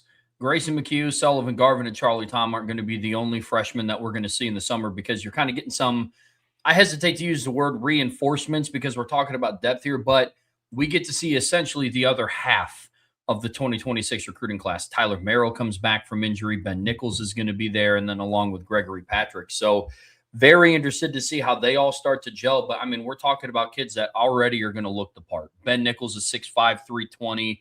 Tyler Merrill is 6'6", 330. So it's not like you're bringing in some kids that are like, yeah, they're 6'5", 280, great Right. frame. Like you're bringing in basically more of the Sullivan Garvin type, where it's like you're going to Yes. stand them all in a room and you're going to look at Ben Nichols stand next to Anthony Knapp and be like, oh, yeah, is that the guy you guys are talking about as potentially an All-American this year? It's like, Right. no, it's that guy. You know, Dude, Trevor, Sullivan Garvin, we just talked about 6'5", 315. When Tyler Merrill and Ben Nichols put on pads, he's the third biggest of the true freshmen. Yeah. You know what I mean? Like, these are massive young linemen, and that was intentional. They want to get bigger. We're seeing that, you know, with future classes as well. I mean, Tyler Merrill's, I think, what did he weigh this spring, Trev? Wasn't it like something like 330? Yep. Tyler Merrill is 6'6", 330 on their roster. Yeah, I mean, that's a big kid. That's a real big kid. And then Ben Nichols on signing day, when he committed to Notre Dame, was listed at 6'5", 320. And it wouldn't shock me if he's bigger than that when he weighs in the fall. Yeah. You know, Gregory Patrick's a little bit smaller, but he's even, I think, what was he, like 6'4", let me see, 6'5", 275. He'll probably be 285 by the time they measure him in. So, like, when you see these three players coming in, these are big kids, and they're talented kids, Trev. I mean, I was very high on Ben Nichols and Tyler Merrill coming out of high school. They were some of my more highly ranked players coming out. I think they're both potentially impact players. I think when you look at, you know, the talent they bring to the table, I think both need a lot of technical improvement. I think both need to get their bodies in better shape moving forward. But when you look at Tyler Merrill, Trev, I graded him out as a top 100 player and 5-star upside, physical, nasty, punishing blocker. Just, I mean, he's that kind of kid where you're like, dude, who's he playing against? Because he's tossing dudes, and then you're like, he plays against decent competition, you know, but he's just a really physical, nasty guy. And then you look at Ben Nichols and you see the same thing, and you see a kid who's, you know, got to reshape his body, and he's a little bit further along footwork wise, like technically than Tyler Merrill. I think Tyler Merrill probably has a little bit better feet than Ben Nichols, but his footwork is not as good. That's why he struggled at the camps he went to. But you're talking about two massive, physical, punishing linemen that like to bury people. Like, you talk about disposition, they have the disposition you want on the offensive line. Like, where you've got to like rein them in of like, hey man, that's your teammate. You know what I mean? Like, you don't need to go there with your teammate. That's what they're bringing to the table. Gregory Patrick has got a little bit of that, but he's more athletic and, you know, technically sound. His dad played offensive line at Michigan State. So he's got some of that disposition. He's just not 320 where he can just take a dude and whatever he wants to do with him. He's got that toughness you want, but he's more athletic. He's got some of that. And Gregory Patrick, I think, is the most diverse player in this roster, in this class. He could play tackle. If they wanted to give him a shot at left tackle, I'm like, all right, go for it. I don't know that I do that because, I mean, you got Charlie Tom at tackle. You've got Grayson McHugh at left tackle. Charlie's at right tackle, could maybe play left down the road. You know, Charlie's another one, really athletic kid. He's just going to need a lot of time to fill out that frame. Like, he's very skinny. He looks a lot like Owen Strebig did last year, but athletic and tough. That's the thing I liked about Charlie Tom this spring. But when you look at Gregory Patrick, he could play tackle. He could play guard, and I wouldn't mind, you know, if Sullivan Garvin gets kicked out to guard for some reason, I wouldn't mind him getting a shot at center. I actually thought he was going to be the guy they were going to give a shot at center, not Sullivan Garvin, just because of the athleticism and the arm length and all that kind of stuff. So I love his versatility. So you've got a nice mix of, you know, three guys that are kind of long and athletic, and Gregory Patrick, Grayson McHugh, and Charlie Tom. And then you've got three big, nasty, physical maulers in Garvin, Nichols, and McHugh in a situation where 6'5", 315-pound Sullivan Garvin is the small guy of the three. And if Tyler Merrill and Ben Nichols have any kind of like success in the strength program that Sullivan Garvin had, good Lord, the interior of this offensive line is going to be nasty. If Tion Gray comes back next year, which I think that he will, I would pay money to watch Tyler Merrill and a Tion Gray one-on-one. Just 2 6'5", 6'6", 330+ pound dudes do a one-on-one on inside run. I'd pay money to see that. So I think that would be absolutely gross. But I'm with you, man. This is a very talented, very massive, intentionally massive offensive line. But to your point, it's a good massive. And it's this class that leaves us feeling the best about what the future is at the offensive line. I know we're getting ready to talk about what comes down the road here, but it's this 2026 class where watching just half of that class in the spring, we kind of walked away saying, you know what? I think that they're going to be just fine once some of these highly talented guys start to filter out. Yeah, and that's the key, Trevor, is if there's injuries, if guys leave early for the NFL, if guys don't pan out in some of the older classes, then this class is ready to push them out of the way. Or, hey, sometimes guys are going to pan out and everything that we hope they would be, but they're just not as good as the young guy coming up. Sometimes, like when I look at Styles Prescott, I like Styles Prescott coming out. And what I saw this spring is that's what I thought I was going to get from Styles Prescott. Good top 250 caliber player, solid athlete, tough kid. He can help you at Notre Dame. The only reason we're not really talking about him is because Grayson McHugh is just on another level. So it's not like he didn't pan out. If there was no Grayson McHugh and Will Black, Anthony Knapp would still be at left tackle and be saying, hey, if I think Styles is at that stage in his career now where if something happens to Anthony, I have no doubt that Styles could step in and handle himself better than what we saw last year where he was just not ready. And, that's why it might have been good to have like a 6'7", 310-pound elite athlete left tackle to step into that situation. But, different story for a different day. But the point is, it's not like Styles Prescott hasn't done well. It's not like our excitement about Sullivan Garvin at center is because Cam Herron can't play and Joe Otting can't play. Boy, they need Sullivan Garvin to be ready to step up. Those guys are good players. They can play for you. It's just that's the talent that these guys bring to the table, which means if those guys are as good as we hope they are, then they're either A, going to step into the starting lineup, or B, they raise the bar in the entire room to where guys that beat them out, you better be really good. Really good. And that's where you get excited about. That's why depth matters. You can handle injuries well, which Notre Dame has done. That's one thing Joe Rudolph has done a very good job of, is when guys get hurt, they're able to kind of keep rolling to some degree. The line doesn't collapse because they lost 2 starters to injuries. Got to give the guy credit for that. But part of that is because you've been putting good football players on the field. You lose Billy Schrauth and Ashton Craig, that sucks. But you're put 2 good football players on the field in Sullivan Absher and Joe Otting. You lose Zeke Correll and Rocco Spiller to injuries 3 years ago, and you put Billy Schrauth and Ashton Craig on the field, and they're really good players. And that's where Notre Dame has been at. Heck, in 2021, they lost Blake Fisher and then tried 2 other guys, and they didn't succeed. They both got hurt.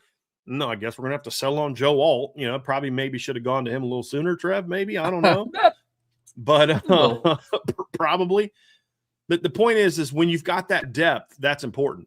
And if this freshman class is not part of the 2 deep in the next couple of years, either A, somebody got hurt, or B, the older players had to really raise their level of play in order to fend them off. And that's where you start getting excited about the future. And that's before we even talk about what they're going to bring into 2027. This 2026 class, especially inside and at left tackle at least. I haven't seen Gregory Patrick yet, and Charlie Tom's got talent, but he's a ways away physically. But left tackle and guards are like, okay, there's some tools there. There's definitely some tools to work with there.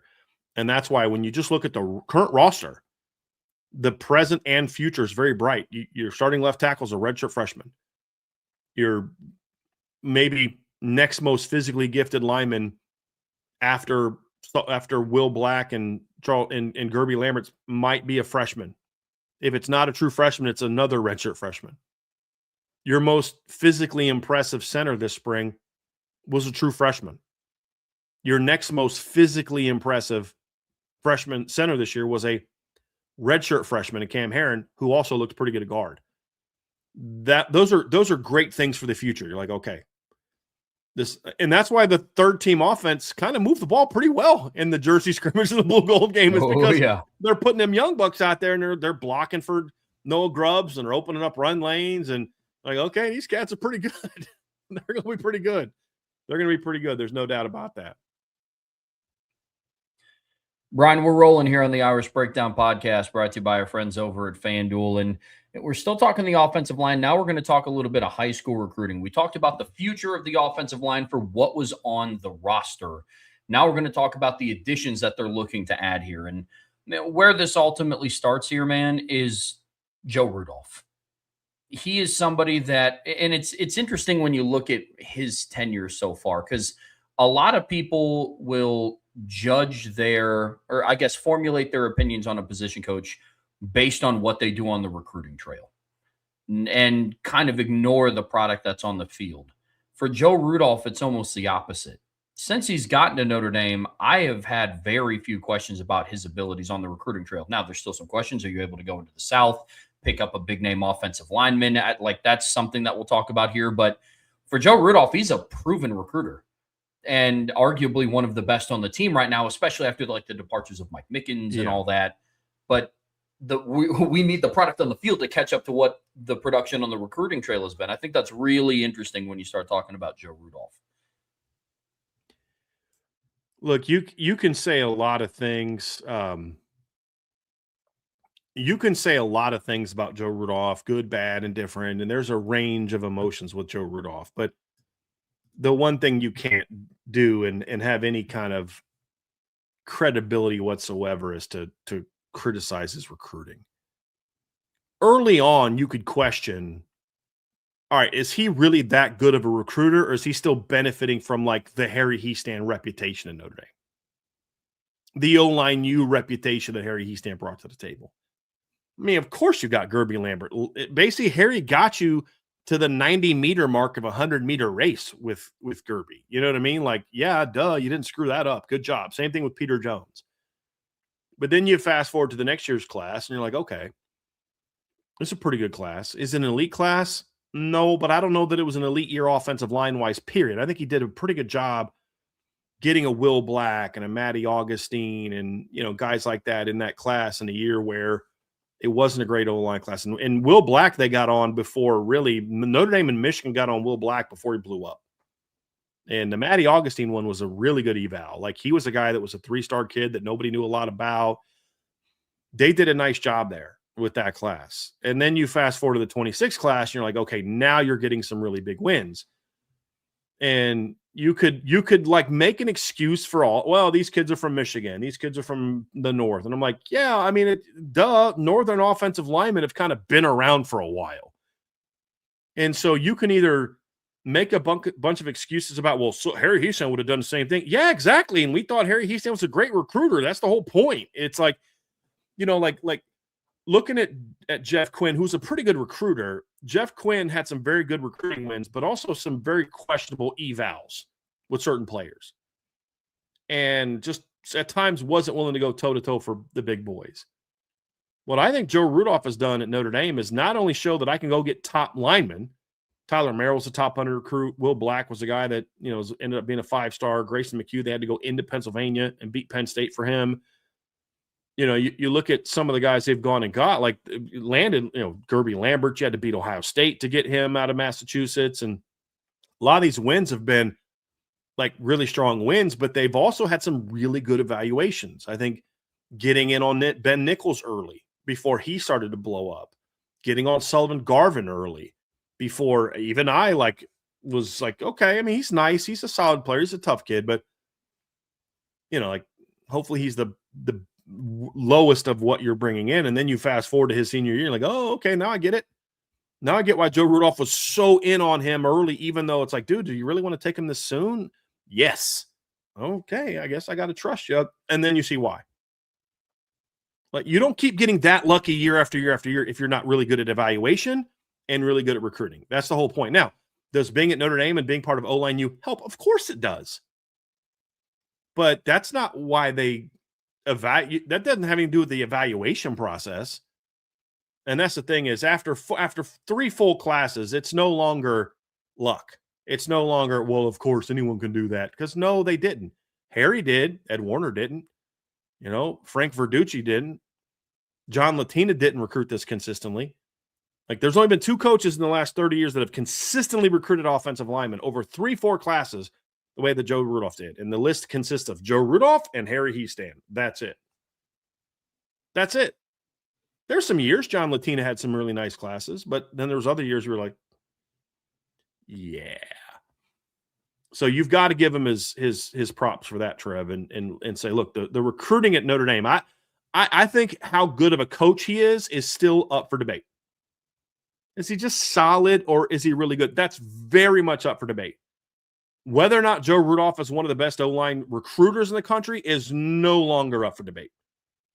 And that's only being solidified in this 2027 class. And it's going to be solidified not with what they've already done, because I don't give him a lot of credit for landing James Halter and Richie Flanagan from the standpoint of their dads both played at Notre Dame. Those are the ones that like anyone can recruit. Like, let's be honest about that. But it's where he has them with some other guys that's showing his chops. And we'll get to that first. But just because their dads played at Notre Dame doesn't mean that you don't evaluate them properly and go after them. Because I think there's a former Notre Dame player in the 28 class, a running back, that is a really good football player that I believe Notre Dame is making a bad evaluation with. And so they're not going to get him. As right now, I don't see them getting that player.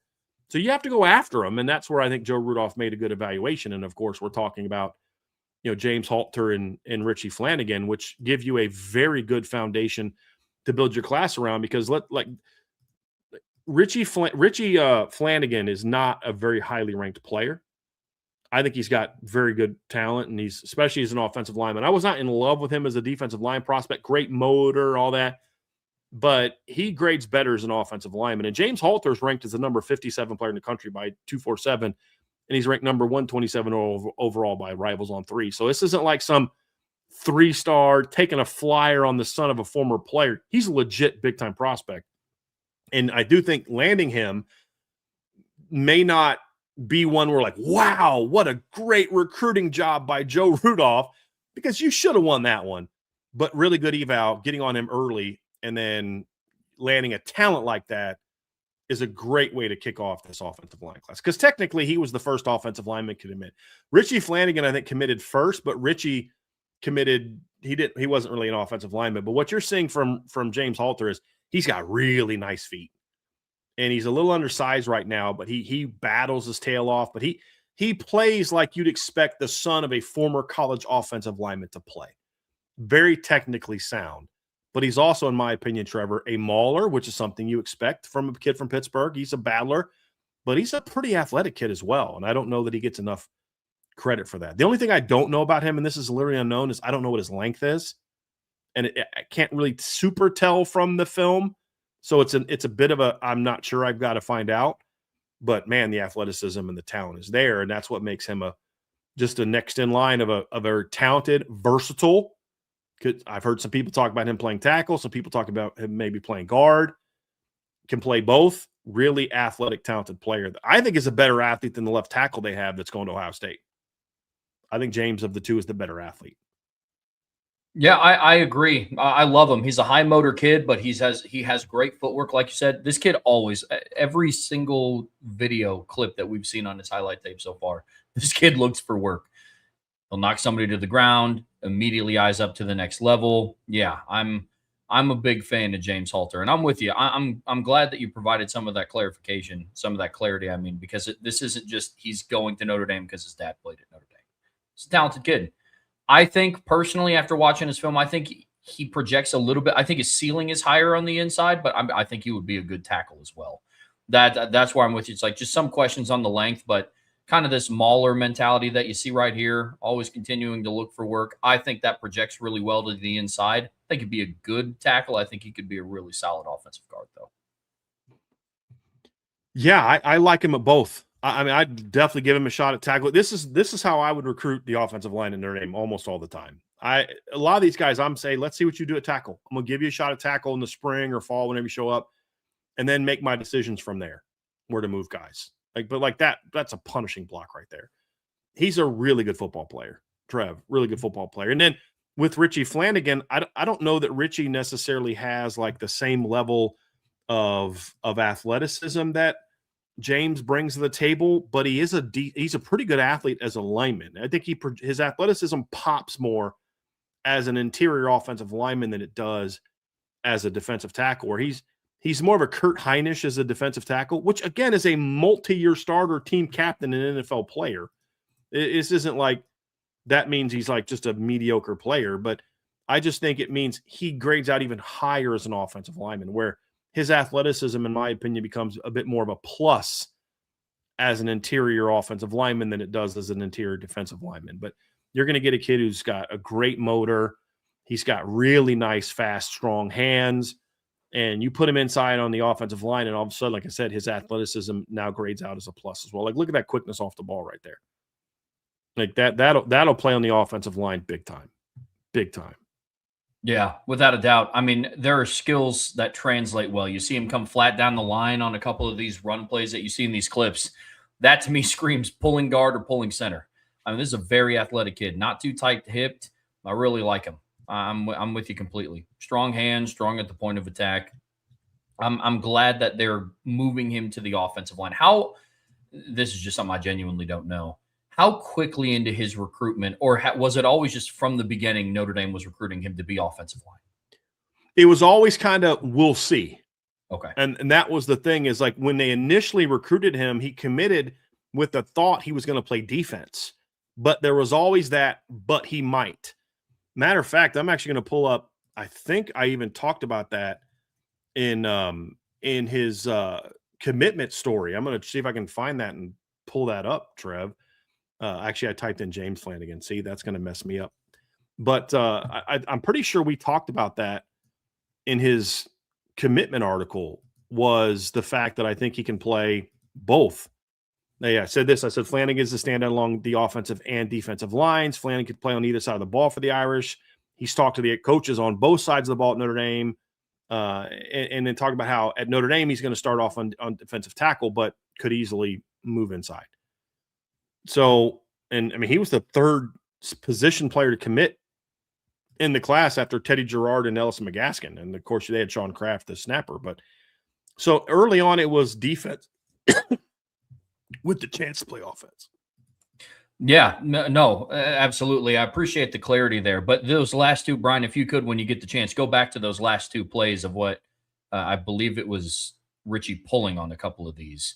This is what I was talking about. He opens up his hips really well. He's able to move well. Again, looks for work, continuously moves his legs, and absolutely deletes the kid. I think it's up after this one, where this is also just a great hustle play by him. But right here, he lines up at right guard, and you see him flat down the line, looks for work immediately, drives his legs, and absolutely deletes a kid. This is somebody that I think projects very well to the inside of the offensive line, and I love his abilities as a puller. And those skill sets translate from the defensive tackle position. Yeah, these are neither of these kids are kids you're only recruiting because their dads played in Notre Dame. Like, in my opinion, No, there have been kids in Notre Dame recruited over the years where it's like you're bringing that kid in primarily because his dad played in Notre Dame, which I'm not against necessarily. These are two kids that you're bringing in because they can flat out play. So they are the foundation of your 2027 offensive line class. Like, that's okay. You've laid that foundation. Now it's build on top of it. Go get guys as good or better. And that's really where you want to be. So, we were watching the Richie Flanagan. We were watching the James Halter film. This is the Richie Flanagan film, but hey, he's a good football player, Trev. And I like this upside. And then again, somebody in the chat said, if they get the offensive lineman, you think, or maybe they try him at defensive tackle. I don't necessarily think that's what they're going to do, because I think they're going to end up pretty good on the defensive tackle side of the ball anyway. But you can start 5 offensive linemen, So I think even if you get 3 more, I think you're in a situation where you can still go out and get a starting line. I don't think you necessarily have to move him. I just think this is the side of the ball where he's going to fit. I think you move him down the road because he gives you a chance to play there and help there because of whatever reason. But that's a nice thing. That's a nice skill set to have. Like, hey, we have a situation where guys transfer and guys get injured or whatever, and all of a sudden we're thin at D tackle. Hey, backup center, who's a pretty good football player, why don't you go help us over at defensive tackle? So I think that's an attribute that only adds more value to what Richie Flanagan brings to the table. Yeah, without a doubt. I'm with you. Let's talk about some of the players that they're going to look to add to the class. And it starts with Olubobola, who will announce his commitment tomorrow. He's down between Notre Dame, Miami, and Texas A&M. Common theme there, Brian. Those are three schools who had three of the better offensive lines last year. Obviously, Miami made it to the title game, very reliant on their offensive line. Texas A&M was the second best offensive line Notre Dame faced in the regular season last year, behind Miami's who they faced. So, and then obviously he's looking at Notre Dame. So this is a very, very talented player. I'm a big fan of his. Yeah, so I mean, he's gonna make his announcement tomorrow at 11 a.m.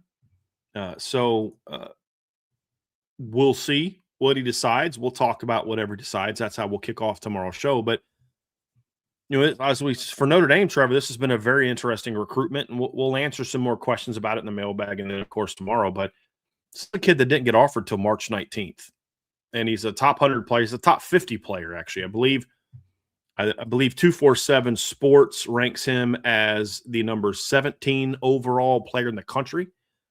On3 ranks him as the number 20 overall player in the country. And ESPN ranks him as the number 42 overall player in the country. 6'6", listed between 6'6", and 6'7", 285. Very talented young player. Raw. We'll break down the film a little bit more tomorrow. But when you talk about trying to add, we'll just kind of pull it up and have it going while we're talking about it. But when you're talking about trying to build on top of the foundation you already have, I mean, these are the types of players that are there. The fact that he's raw, I'll be honest, I wasn't in love with the idea. They needed to get some guys who could play early at tackle the last couple classes because the depth chart at tackle was thin. It's not a real deep line. I mean, you needed, obviously, a true freshman to play tackle in 2024. I would have liked to see a true freshman get a shot to play tackle in 2025, and a redshirt freshman is going to play tackle in 2026. And your depth chart at tackle has a chance to be a redshirt freshman and a true freshman this year. Like, you needed those type of guys that could jump into the two deep right away the last couple of years because of where the depth chart was, because you did lose Joe Alt sooner than expected. You lost Blake Fisher sooner than expected. You had some injuries at the position. Some guys ended up moving inside. Well, in the 27 class, you're in a unique situation because you don't necessarily need a freshman to come in and play day one. If he's good enough to do so, awesome. So this is a year where I'm okay taking a guy that's got way high ceiling, but might need a year or two to develop the technical prowess. Because when you watch Olubobola, that's my best shot at pronouncing it. I'll try to learn it better tomorrow. You're seeing a guy that's got truly elite upside. I mean, just 6'6", every bit of 6'6", super long arms, athletic, powerful, plays with the disposition you want. You see it on game film. But what you also see on game film is a young man that technically still needs a lot of work. And that's okay. That's that's one of the big reasons you pay Joe Rudolph the bucks that you pay Joe Rudolph, right? So this is a big-time player. And look, if you're going to add a tackle that's going to compete with what you already have on the roster, he better have a really freaking high ceiling. Otherwise, you're just guaranteeing a kid's going to sit on the bench for 4 years or until he transfers. But this is the kind of kid you bring in, Trev, who could play left or right tackle and say, if the older players aren't really good, then they're going to find themselves getting beat out by some of the kids we're going to talk about that are left on the board. And Olu certainly has that kind of potential. Yeah, without a doubt. This is a very high ceiling kid. I'm very interested to see what his decision is going to be tomorrow. But look, this is a very talented kid, has all the tools. There are some things that he does naturally. One, he's just kind of a nasty blocker. I like offensive linemen that play with a little bit of that, like, hey, like, I know I'm just going to drive you into the dirt on this play. They follow through and do it. Like, I like that out of offensive linemen. That's why I love the Tyler Merrill and Ben Nichols film in the 2026 class. But this kid's a mauler. But I'm with you. Things that he has to do fundamentally, like change some things technically, but he does some things now. And we'll break more down a little bit tomorrow. But like to your point, Trev, is you want some guys that play football. Like not only do I want to do my job and get the job done, but I want to punish you while doing it. I don't want to just kind of get in your way and hat on the hat, just do your job. I want to do my job, but I want to do my job, and I want it to end with this guy laying on his back 4 or 5 yards down the field. Like that's the kind of way he plays the game. And it's not dirty. It's not cheap. He's not like throat punching guys at the bottom of the pile. You know what I mean? Like it's just, I want to punish you, right? Whistle to whistle, I want to punish you. And that's absolutely how he plays the game. And I want Notre Dame to keep getting more and more and more guys like that. That's what Notre Dame used to do. I mean, the guy that the award is named after, that's how his offensive lines played. If you were going to play for Joe Moore, you were going to play with some P&V, man. You're going to play some fire and some toughness, or you weren't going to play for him. If you weren't going to play for Harry Heastand, you were going to have some toughness, or you weren't going to play for him. And we went through a period where I think they were more recruiting athletes, and there was a lot of guys that lacked the physicality or the disposition to be dominant elite Notre Dame offensive linemen. And that is clearly something in 26 and in 27 that they're focusing on. I mean, we showed you guys Richie Flanagan. We showed you guys James Halter. Neither of those guys lack physicality. Now, they've got to fill out their frames. Ben Nichols, Tyler Merrill, Grayson McHugh, Sullivan Garvin, even Gregory Patrick to a degree. Physical kids. Like, they get after it. They play with that disposition. And we're seeing that from the rest of this class, too. And the next player we're going to talk about, Trev, is Leighton Von Brandt. We talk about the question now is how do they finish? You've got James Halter. You've got Richie Flanagan. We feel really good about where things stand with Olu. We'll just leave it at that, and then we'll prepare for, talking about whatever decision he makes tomorrow. You guys kind of know how we roll there. But it's like, how do you finish? Are you able to get him? Are you able to get Leighton Von Brandt? Are you able to get Albert Simeon? My thing is you've got to get 2 of those 3, and if you can get 3 of those 3, then flipping grand slam home run higher, and we'll talk more about what this means at the end. But when you look at the board, I mean, obviously Cameron Wagner committed to Oregon today, so he's off the board, and we have an intel piece about why that is and what was behind it and all that type of stuff. So another reason to be a board member on that. But when you look at what's left on the board, Trev, a big part of the reason why it's a smaller board now, and there's another young man that we could also mention too, depending on how some things go, but Luke Starcevic, we've talked about a little bit. He's another talented player, but we talk about Leighton Von Brandt. This is a guy that is, we've broken this game down before, but he's another kid that to me plays with some of that disposition that you want, some of that physicality that you want, some of that toughness that you want in an offensive lineman. And he fits that mold. When we start talking about Albert Simeon, same way. Like there's some things about Leighton Von Brandt I've talked about. Does he bend well enough to stay tackle? We'll find that answer out. But the fact of the matter is what I don't doubt about Leighton Von Brandt is, does he have the disposition, the physicality, the toughness to play the game the way that Mike Denbrock wants it to play? And here's how Mike Denbrock wants the offense to be. We want to be fast and explosive on the perimeter, and we want to kick your absolute teeth in the trenches. The line dominates the ground game as we throw the ball in the perimeter for big plays. But we're going to have a big, physical, nasty offensive line that's also athletic, and we're going to throw it over your head, and we're going to run it down your teeth. And all these kids fit that mold, and Leighton Von Brandt's no exception. Without a doubt. I mean, we talk all the time about culture being driven and started in the trenches, and I think kids like Leighton Von Brandt and Olu Olubabola and the guy that we're getting ready to talk about next, Albert Simeon, is one of those players that I think is just going to be absolutely fitting that mold. And so when we start talking about what we want this offensive line to be, what Mike Denbrock wants this offensive line to be, I think that's going to be a big thing. I'm too old for this. So was I supposed to start singing now, or is that no? After the here's the thing. Those are balloons I got her for her birthday. So she just brought them down to put behind my chair. So that's hilarious. Yeah. So yeah, those are balloons I got for her birthday in February. they're still good. That's how good I am at picking stuff out. Those balloons still float even after all these months. But no, Trev, I mean, you're right. He brings that to the table. Let's just quickly pull up the film for Albert Simeon. He's another one that obviously Notre Dame is very high on. He's the one that I think right now probably is like the least likely of the three to pick Notre Dame. I think Notre Dame would take him still. I believe that would be the case. Just we'll see. He's not visiting till June 19th, and it'll happen after that. And but he might be the most talented guy on the board, in my opinion, and I think that he is. If they choose not to go for him, whatever it is, if let's say they get Von Brandt and Olu, I'm just like literally, I don't know that that's the case. I'm just saying, let's say they get those two guys, like, hey, we only wanted 2 more, we only want 4. I'll be bummed because it'll still be a great offensive line class, but I'll be bummed because like you just don't say no to a guy like Albert Simeon.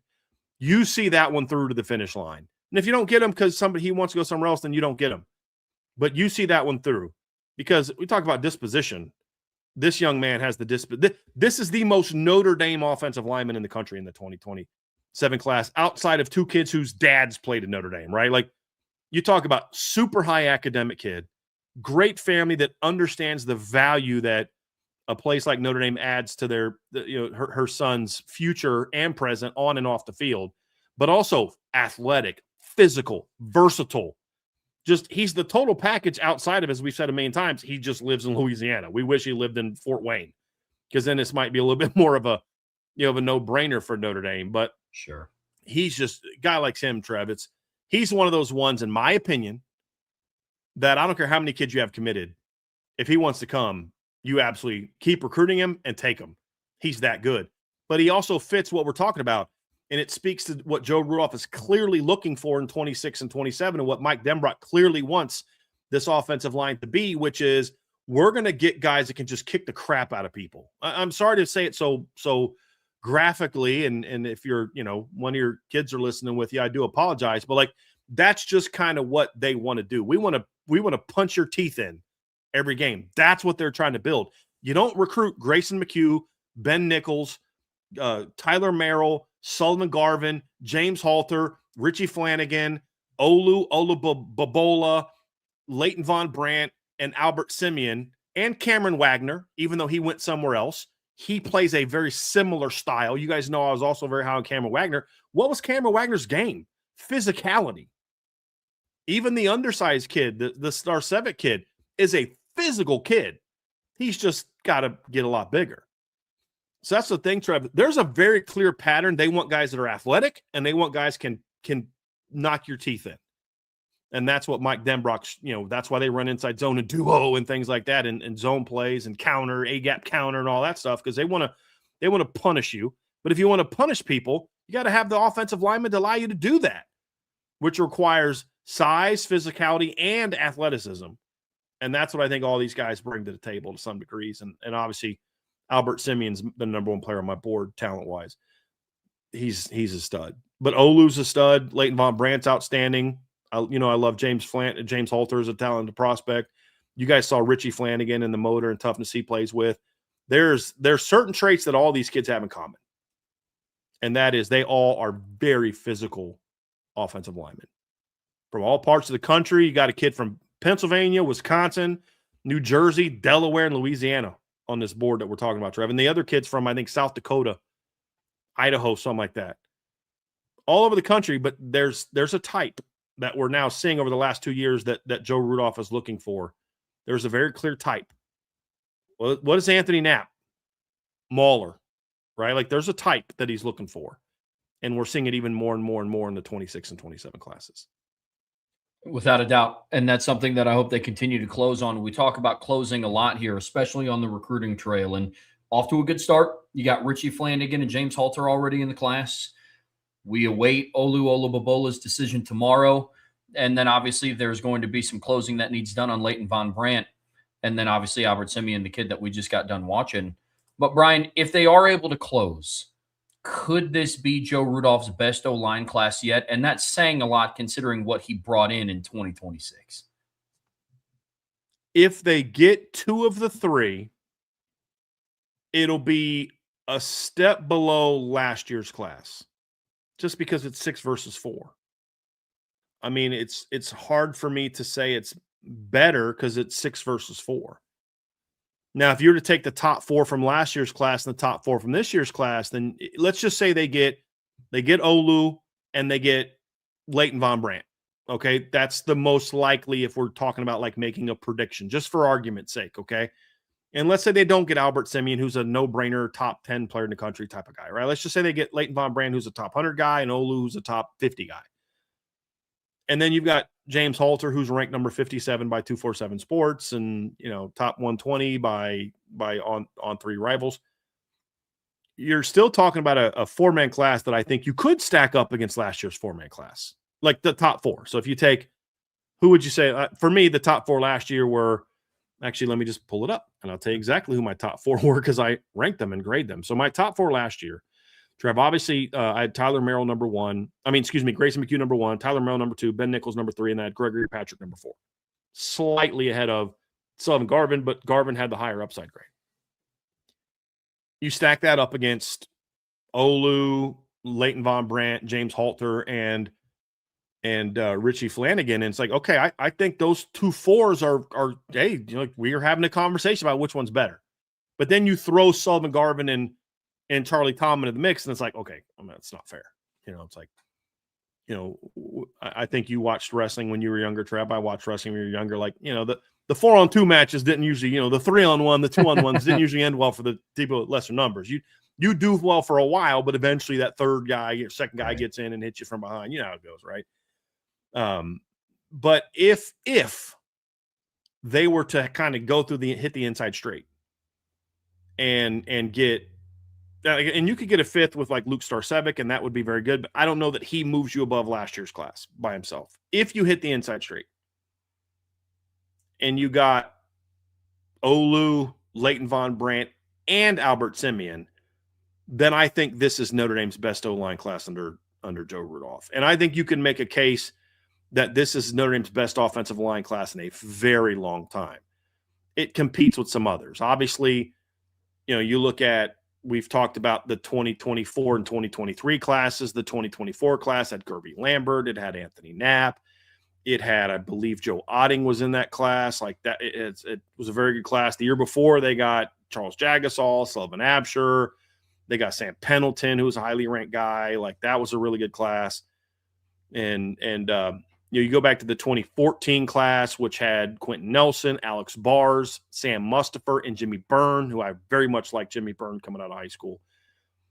The year before, you got Micah McGlinchey, Steve Elmer, John Montelis, Harris Biven, and Colin McGovern. Like, those are some of the best classes. You could go back to, like, the 06 class under Charlie Weiss, which was, like, I think the O-line class was, like, it was Sam Young, Dan Wanger. I think Chris Stewart was in that class, I believe. Let me actually look that up. I think that Eric Olson, I believe, was in that class as well. I'm going to try to look up that Notre Dame 2006 recruiting class. Just give me a second. But I believe that was it ended up not panning out, but that was at the time a great offensive line class. You had Sam Young, who was the number 2 player in the country, I think, according to scout.com. It's the second ranked player in the country. He was 11 by Rivals, 19 by ESPN. You had Matt Carriefel, who was from Minnesota, was another highly ranked offensive lineman in high school. He was a top 100 player, top 100 caliber player coming out of high school. You had Eric Olson, who was a 4-star top 200 guy. Dan Wanger, 4-star top 200 guy. Chris Stewart, 4-star top 200 guy. You had 5 top 200 players in that class, including a 5-star. This class would rival those, if not be the best. Because, again, we're evaluating these guys all off of their junior film. That doesn't even include any potential senior year growth that they may have.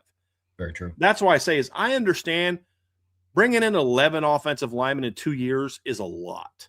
I understand that. And I'm not advocating for bringing in a 5th offensive lineman out of need. They don't have a need for it. What I'm saying is you don't say no to any of the guys left on the board. You don't. You can pass on Cameron. I like Cameron Wagner. This isn't like, he's going to Oregon now. I never really liked him anyway. I'd have taken it. Cameron Wagner wanted to commit a month ago. I'd have taken him in a heartbeat. He's a good football player. But the fact of the matter is of the three we talked about, he'd be the fourth from a ranking standpoint. Now, I think he's got a little bit of a higher floor than like a Leighton Von Brandt, but Leighton's got a better ceiling. I just say I don't know how you turn down any of those three guys.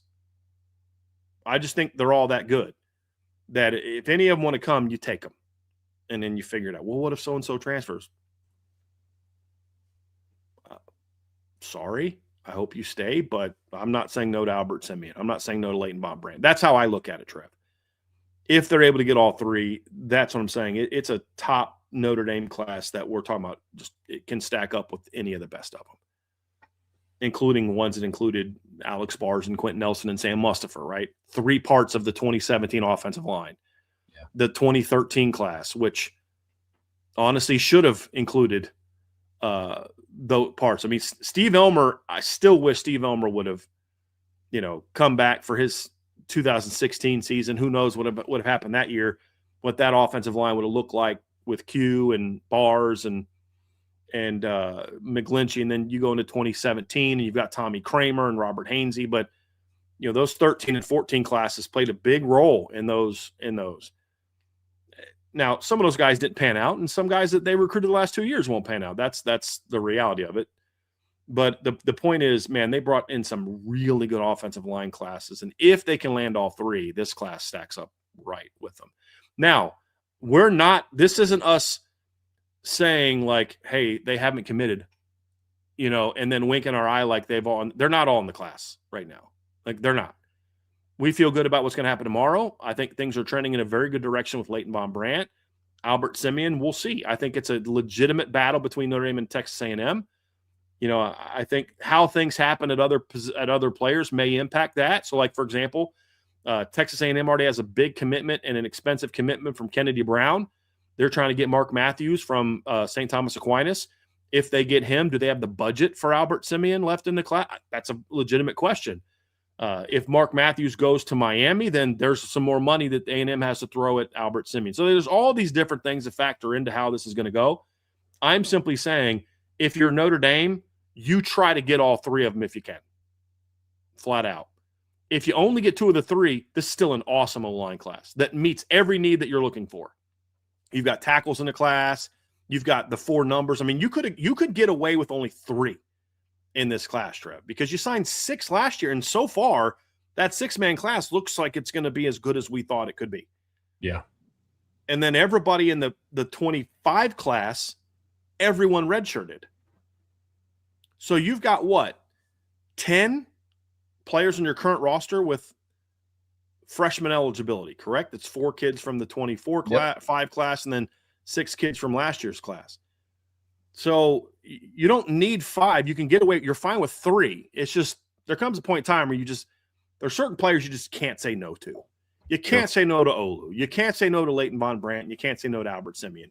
And you give every effort you can into getting all 3, knowing that, hey, we may not, likely won't. But if you can, boy, you do it because they're big time players.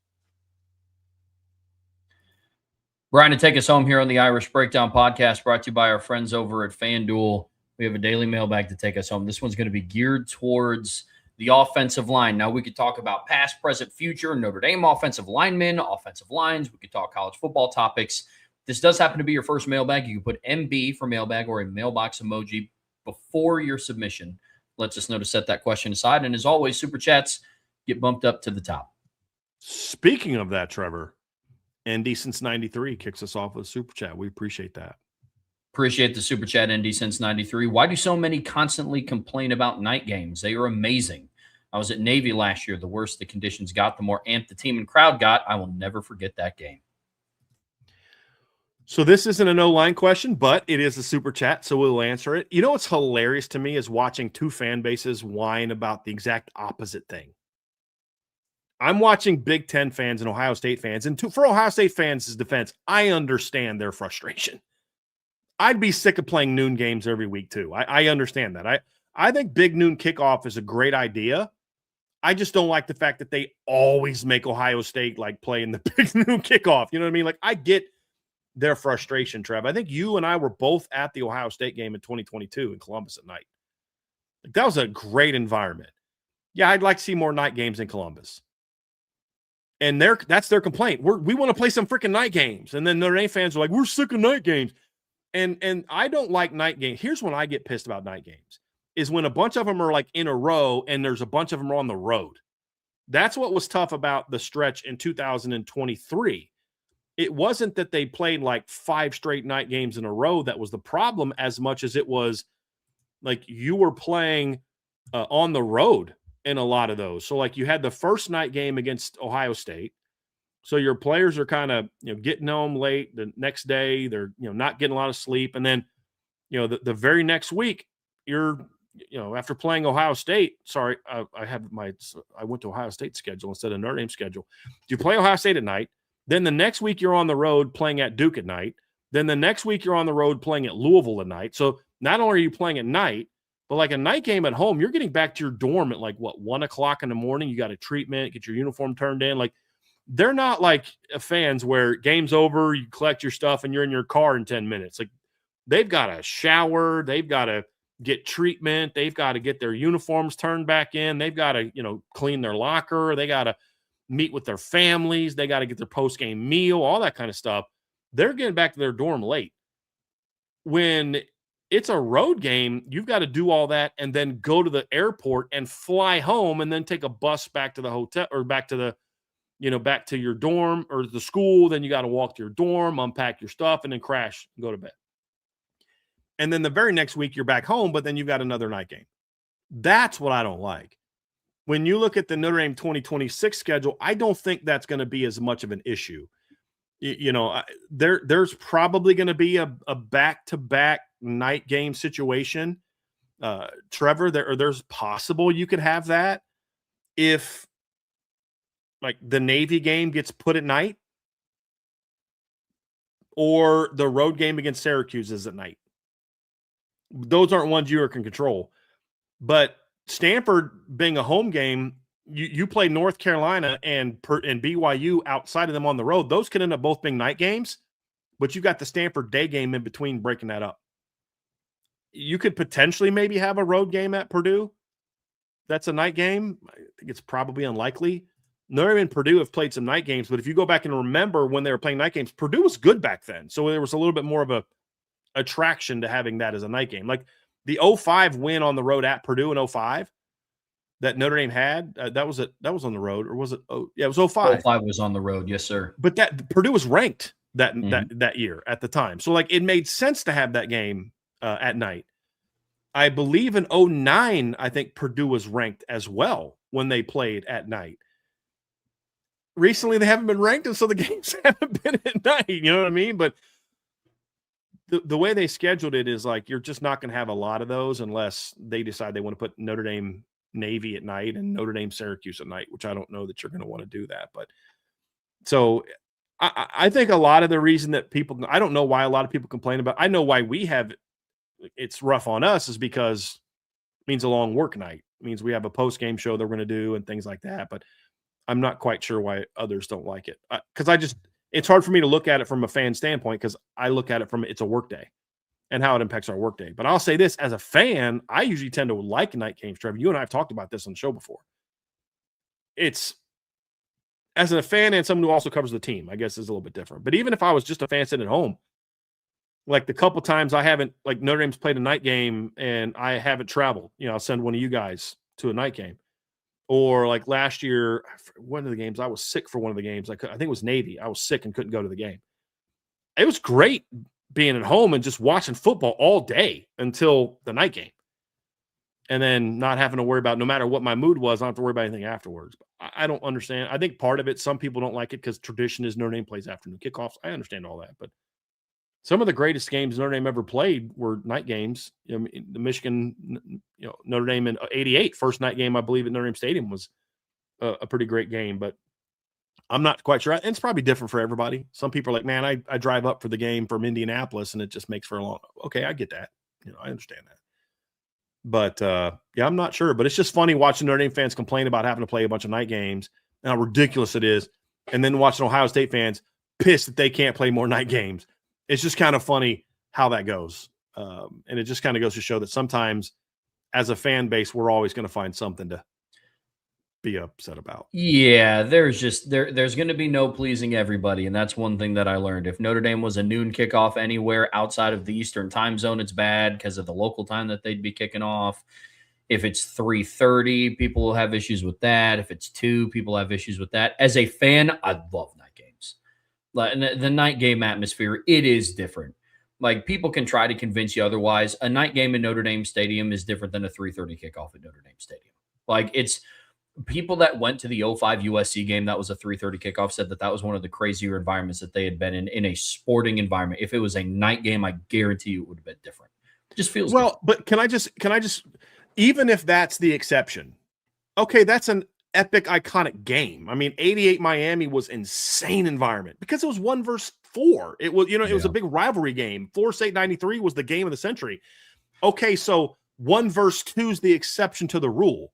Right. Well, those games don't normally happen at 3:30. It's normally Michigan State, Purdue, and you know what I mean? So, like, even if Trev, I said you're wrong and I could prove that you were wrong somehow. I don't even know. I mean, how would I prove it? But let's say I could.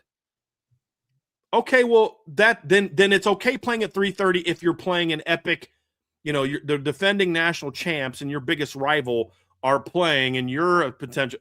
Okay, sure. If it's one of those game of the century type environments, it doesn't matter when you play, the crowd's going to be okay, great. Who is that on this year's schedule? Okay, so if you wanted to play Miami, it's going to be an epic environment no matter what. Maybe. But I mean, I was at the playoff game in 25, Trev, and I've never seen the stadium like that before. Even Navy this year, from what people that were there told me, was pretty loud and boisterous. So the A&M game, crowd was great. I don't see any issue with it. And even if the crowd isn't better, it's still the same. It's still a pretty awesome environment. And I don't know. And I think Notre Dame broadcasts are better at night on TV than they are during the day. I don't know what it is, but I just think for whatever reason, NBC is just, to me, their night broadcasts are just a little sharper than their day broadcasts. Agreed. All right, let's get to some O-line questions. This is from Armor Dude, USMA. Thank you. If you haven't already discussed, Cam Wagner appears to be passed by with some of the others now in play. Is this a good thing? I assume confidence is high in the high level O-line recruits. So it's not so much that Notre Dame said, okay, now that we're at good place here, Cam, you don't have a spot. That's not how that conversation went down. But I think it was very clear in the last couple weeks that there were greater priorities. And I think that led to part of the reason why Cam Wagner picked Oregon today. So it's not so much that they said, hey, man, your scholarship's yanked. It's just, and look, they went out and visited him last week. There's clearly was interest there that they liked him, but I just think it was very clear that there were other priorities that were even greater than Cam Wagner. If Cam Wagner would have committed Notre Dame, I'd have been happy. I think he's a good football player, Trev. I do. I like Cam Wagner. But I also would rank him upside-wise of the 3 we had on the board earlier, and if he was on it, he'd be 4th. So I hate those sour grapes. Kid picks another school. Well, he wasn't that good anyway. Yeah, he was. And I could find film of me saying he's good on this show, right? Like, but saying a guy's really good and I would have taken him isn't the same as saying, but he's better than the guys you got. Now, but what you do is if you're going to make a decision like that, you better get those other players. And that's going to be the key. But yeah, if it plays out the way that I think it will, then I'm totally fine with prioritizing other players. Totally fine. But it needs to play out that way. From Andre Tonsil, would you say that Notre Dame has one of the deepest but unproven offensive line units in the country? No, I wouldn't say that. I would not say that, Andre. I would say the first part. I do think they're one of the deepest offensive lines in the country. But no, I don't believe they're one of the most unproven. I mean, you could argue this. I'll give you a little bit of grace here. If you say it's unproven in that we've never seen Gerby Lambert start at right tackle. We've never seen Anthony Knapp start at guard. We've never seen Sullivan Absher start at right guard. We've only seen him at left guard. Sure, you could say it's unproven. I don't think the transitions from guard to tackle or guard tackle to guard are such like you're moving a running back to wide receiver or a wide receiver to safety, where there's like a year, like it took Xavier Watts a year to really look comfortable playing safety. You know, he had a level of experience playing it in high school, but you know what I mean? Like it's not that big of a difference. The reality is Notre Dame returns, 6 guys this year that have started at least 2 games? 7, actually. So it'd be Lambert. 6. It'd be Lambert, Absher, Craig, Knapp, Otting, and Jagasol. So you have 6 guys coming back that have started games. Am I missing somebody? And so you have 5 guys that have started at least 3. No, actually, Knapp has started 26. 27. Absher has started 5. Otting has started 6. Lambert has started 12. And Ashton Craig has started 12. So you're bringing back 4 guys that have started double-digit games, right? Am I doing the math? Lambert, Knapp, Craig, 3. You're bringing back 3 guys that have started double-digit games and 2 guys who've basically started half of a season worth of games. I don't think that's very inexperienced. I don't think it's unproven. It's unproven in its current makeup, but I don't think that's something that's like, gee, I just don't have a clue if it's going to be good or not. I think the only question is how good will it be? And I'd rather be in Notre Dame situation than your unprovenness being 3 to 4 transfer portal guys having to come together to play. I'd much rather be in Notre Dame spot where it's like, well, I guess their left tackle that has started 27 games have to slide over 1 spot and then ideally start 12 to 16 games at left guard. You know, so I'm with you, man. I would say that they have one of the deepest offensive lines in the country, but like unproven, I wouldn't, especially as a room. Like we talked about earlier in the show, offensive line is so hard to gauge because it's one of the very few positions on the football team that you don't want to have to use the depth. You don't want to at offensive line, and you don't want to at quarterback. Outside of that, having deep pockets in terms of your depth is something that you're going to want. So I'm with you. I would say they have one of the deepest in the country, but definitely not one of the most unproven. From DJ, of the following contenders, rank the top 3 offensive lines: Notre Dame, Texas, Oregon, Georgia, Ohio State, Indiana, and Miami. Boy, that is a tough one because there are some units with a lot of potential, but also a lot of. So the 2 that are in it for me, no matter what, of those 7, there's 3 that I feel most confident. Actually, you know what? I'm actually comfortable with my top 3. My top 3 would. No, I'm not. There's 4 that are no-brainers to me that are in this discussion because they're more known. It kind of leads back to Andre's question. Notre Dame, Texas, Indiana, and Ohio State, I have some level of I know what their floor is. I don't know that we know that about Oregon. You know, Fox Crater is just kind of, he's a new starter. Their right tackle's a kid from Yale. I think they've got 3 new starters. They haven't played a ton of football. Georgia's got a lot of guys that have played, but, you know, Ernest Green's back at left tackle. How's Juan Gasson going to be at right tackle? You know, there's a chance they're going to start a true freshman at right guard again. Their left guard's probably going to be a true sophomore. Like, they're young. You know, the Bobo kid comes back at center. He's a good player, but then he got hurt last year, I believe, and missed some time. So there's some question marks there. Miami has a very talented offensive line, but it's a very inexperienced offensive line. You're going to have Jackson Cantwell at one of the tackle spots. He's a true freshman. You know, Samson Okunlola probably earns a starting job. He's talented, super talented, but, you know, he played some last year, but can he be a full-time guy? You know, Ryan Rodriguez is a guy that's been battling for a starting job for a few years now, but he hasn't been able to stay healthy. Michael McCoy's a good football player, but, you know, where's he going to be in his development? The kid from Georgia's got some ability, but he's never really played a meaningful down in college. So, like, there's a lot of unknowns there. Oregon, like I said, so, like, those teams have some bigger question marks for me. Notre Dame is definitely in my top 3 of that group. I would probably put Indiana as a certainty. I don't know that I'm going to rank them 1 to 3. I think Indiana is a certainty. Then you come down to, do you like Ohio State's floor or Texas's ceiling with their offensive line? I think that's the debate now, where I feel like I'm more comfortable saying I know Ohio State's going to have at least a real solid offensive line this year, minimum. I don't know that Texas is definitely going to have that, but if Texas's line hits, you move Brandon Baker inside a guard. I think that's to me, that's like their version of moving Anthony Knapp inside. Like, that's going to be good for him. Trevor Goosby's a really talented player at left tackle. Your center comes back. And then you got the right tackle from Harris from Arkansas that we both like on film. They've got the tools and the potential to have a really good offensive line, but we haven't seen Kyle Flood really be able to – is it Kurt Flood or Kyle Flood? Coach Flood. Kyle Flood. Be able to put that kind of line together since he's been there. So it's like the potential at Texas is better, but I have more certainty in the Ohio State line.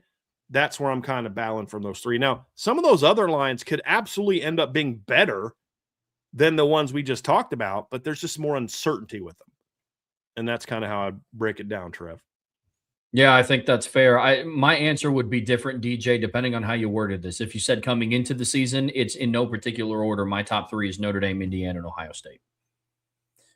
At the end of the season, I think that's when Texas makes a surge. If they hit, I have the same, I guess, challenge that you do of like, which are you taking, the overall ceiling or the established floor that Ohio State has. So, but going into the season, I think my top 3 is Indiana, Notre Dame, and Ohio State, no particular order.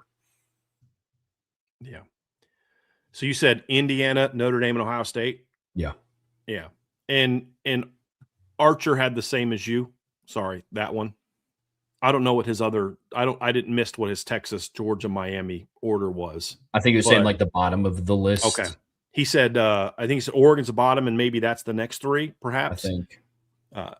I don't disagree with either one of you. I just can't get past the fact that I do believe Texas has a very talented offensive line.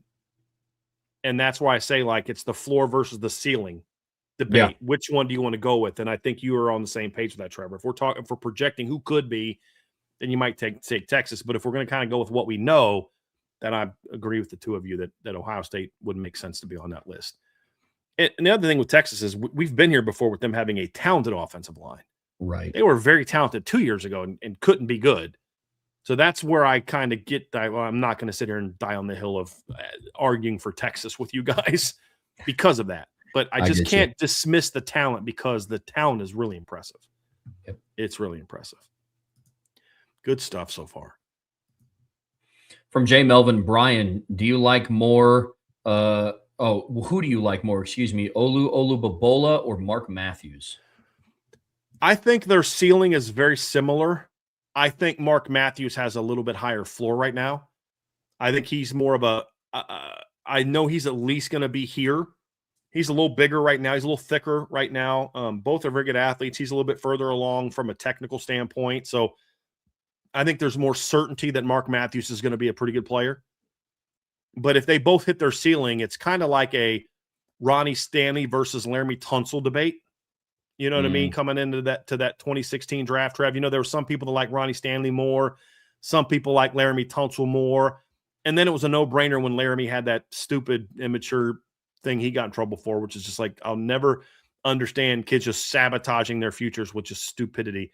Fortunately, he's been able to mature and grow out of it, and he's had a really nice career in the National Football League. It's worked out well for him. He's still picked high. But, like, that made it a no-brainer between him and Ronnie, even though there were some that thought Laramie was the better prospect. Some thought Ronnie was. But the point is, we're arguing 2 top 10 draft picks. That's my point of where I'm getting at, Trev. It's like, okay, which of these 2 top 10 draft picks do you like better? That it's a similar debate. The reason I would go with Mark Matthews today, if I was doing a top 100 that was based on the same criteria that Rivals and 247 and on 3 guys all do, is I would have Mark ahead of Olu. They would have the same exact upside grade for me.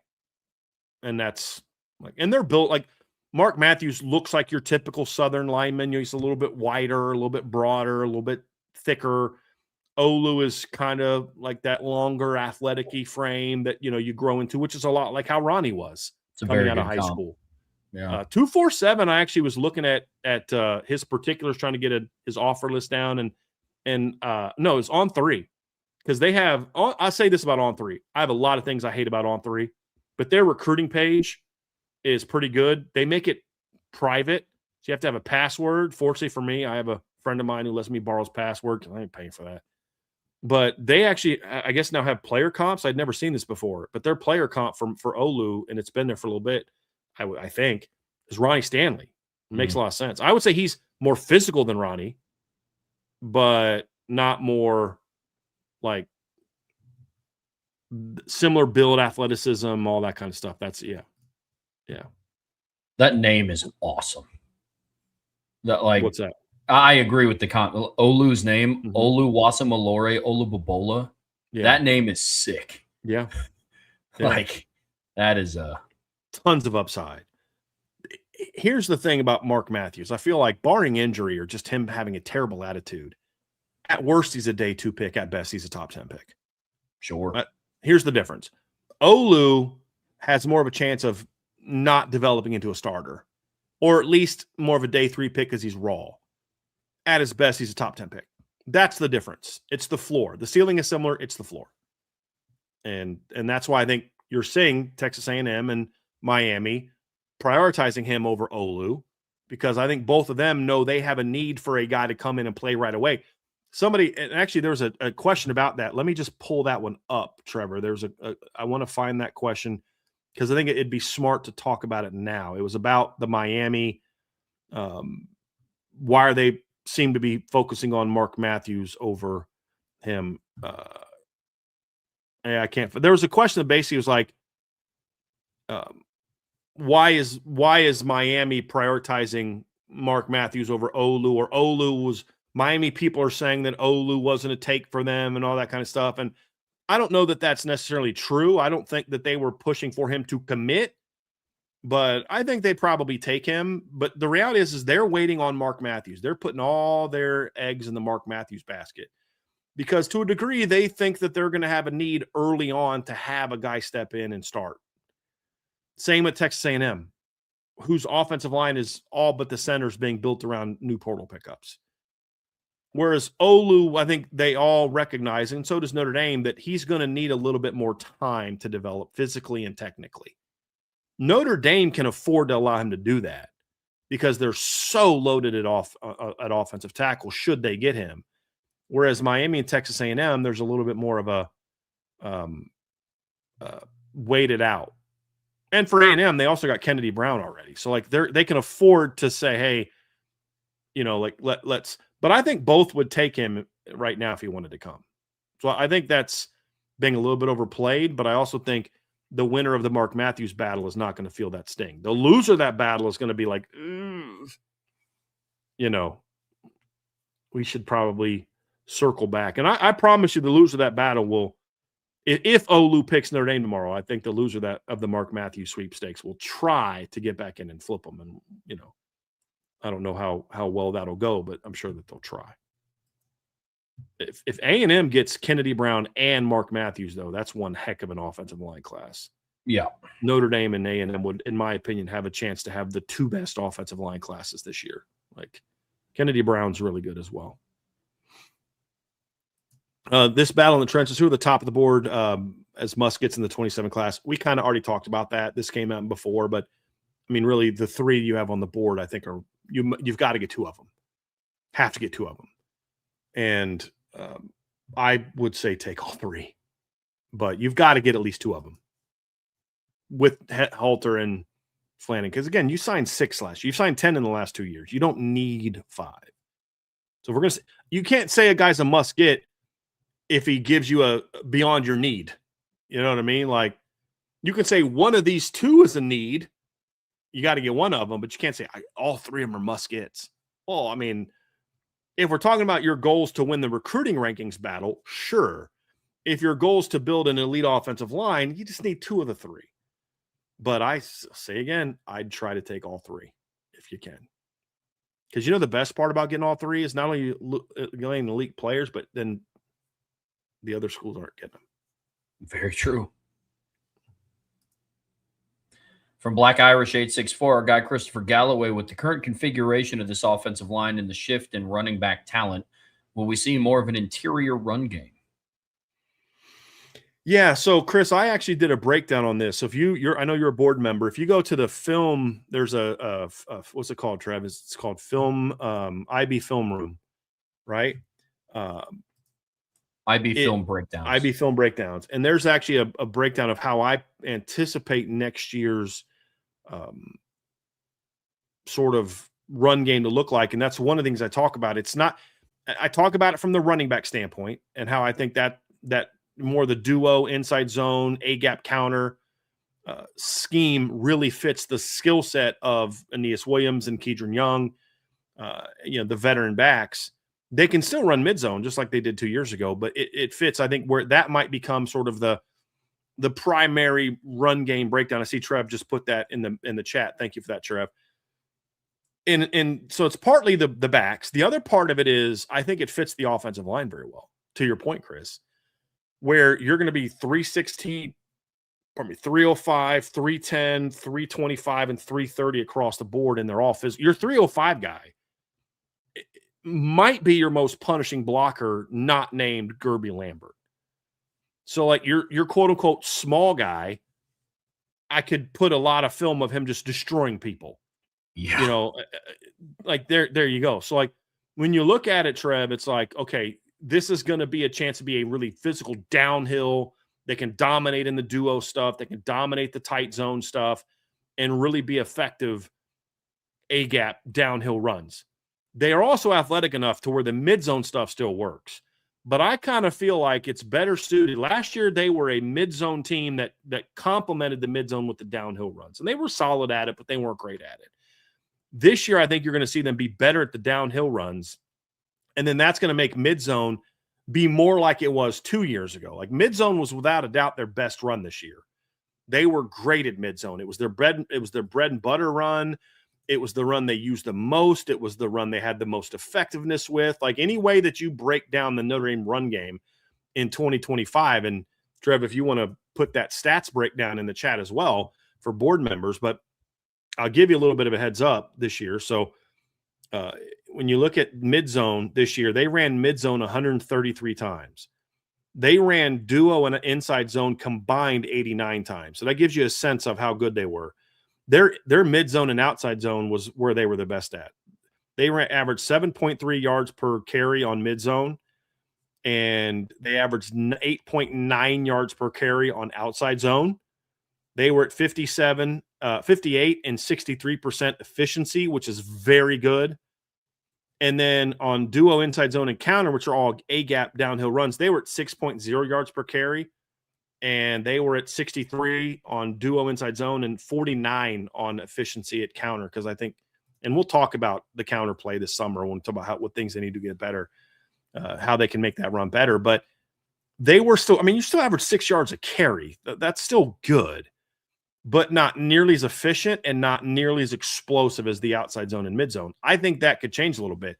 The year before, the mid zone, they averaged 9.3 yards per carry on mid-zone because it was a complement to the downhill runs. They were much more of an inside zone duo team because, A, that was kind of what they'd done with Audric, and it was more so about that's the kind of run game you build around Riley Leonard.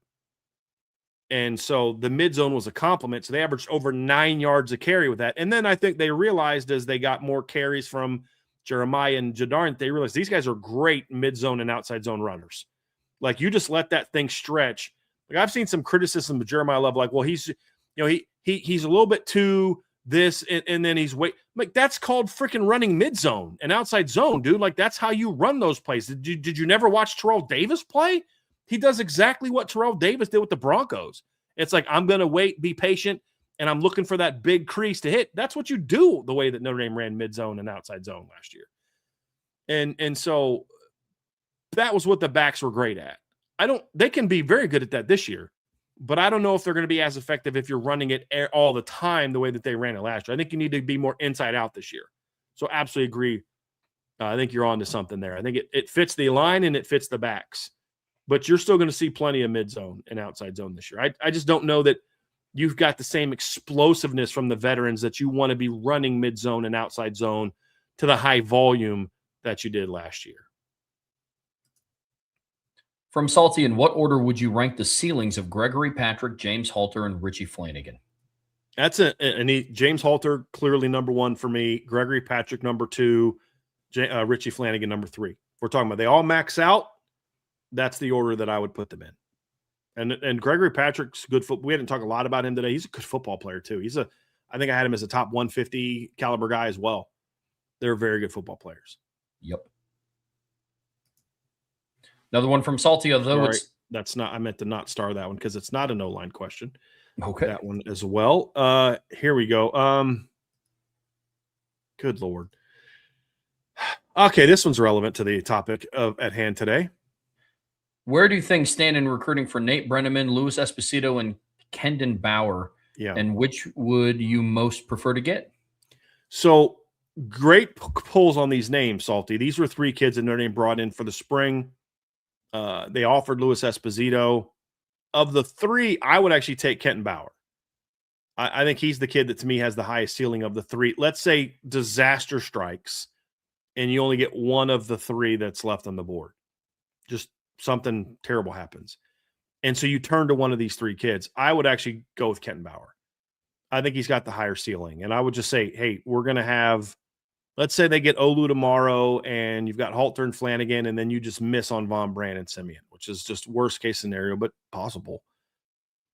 I would say, okay, Halter, you're a tackle. Olu, you're a tackle. We're going to go get Kenton Bauer, and he's going to be an interior guy for us. Maybe a right tackle, but a really big fit. He's just not the athlete those other guys are, but he's a big physical mauler kid whose film I liked. I think Kenton Bauer's a good player. Louis Esposito's a nice player. I just don't see the same ceiling. And Nate Brenneman is just, I think he committed to Iowa, I believe, recently.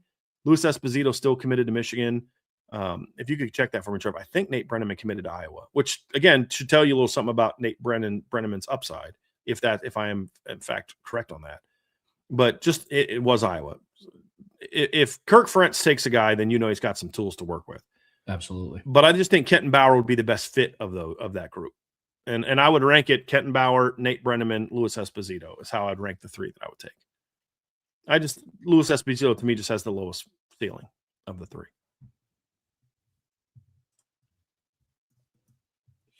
Another one from Salty. How important will Albert Simeon's June 19th visit be? I think the big thing for Notre Dame is just getting to it. I think if you get to that where he's still uncommitted and he shows up that weekend, I feel great about their chances of getting him. I think the bigger battle, Salty, is going to be staying in the game between now and then, especially if somehow Miami's able to pull off an upset and get Mark Matthews to commit to Miami. I think A&M's going to then throw a huge bag at Albert Simeon to try to get him there. And I'm not saying Albert Simeon can be bought. My point is he already likes Texas A&M a lot. It's a good academic school. There's things there that bring a lot of value especially for a kid from Louisiana, because it's going to be a little bit closer to home than South Bend will be, although not by as much as you'd think, because Texas is a really big state. But I just think it's more of I already like them both a lot, and now they're doing this. Like, okay, that's going to make my decision a little bit easier. The big key is just get to the visit. Get to the visit. And if they can do that, I'll really like where they stand. So I don't even know that the visit's as important as the work you got to do in the meantime to get there. Sure. From Raymond Hartman, if Notre Dame had health issues at center in 2026, would you be against moving Knapp to center and putting in Augustine at left guard? Yeah, I would now. Like, I would have absolutely given Anthony Knapp a shot to play center. We talked about this. I made the case for why it would make sense to move Anthony Knapp to center and have Ashton Craig kick out to guard. And my argument was, if Craig goes down, to me, it's easier to replace him at guard than it is to replace your center. It's like because the center does so much more pre-snap than a guard, in that he's setting the line calls. there's a certain way that they snap where you're as a quarterback, you kind of get used to it. It's like pitchers and catchers, right? Like I know how his ball comes out. I know his tends to do this tends to do that. And there's just that relationship there that I don't know you want to screw up. And if Ashton Craig gets hurt again, then you're going to have another year where your quarterback's got to get used to somebody else, which is even more impactful in the shotgun, in my opinion, than it is under center. But I've made that case. But if you were going to do that, you needed to do it at the beginning of spring.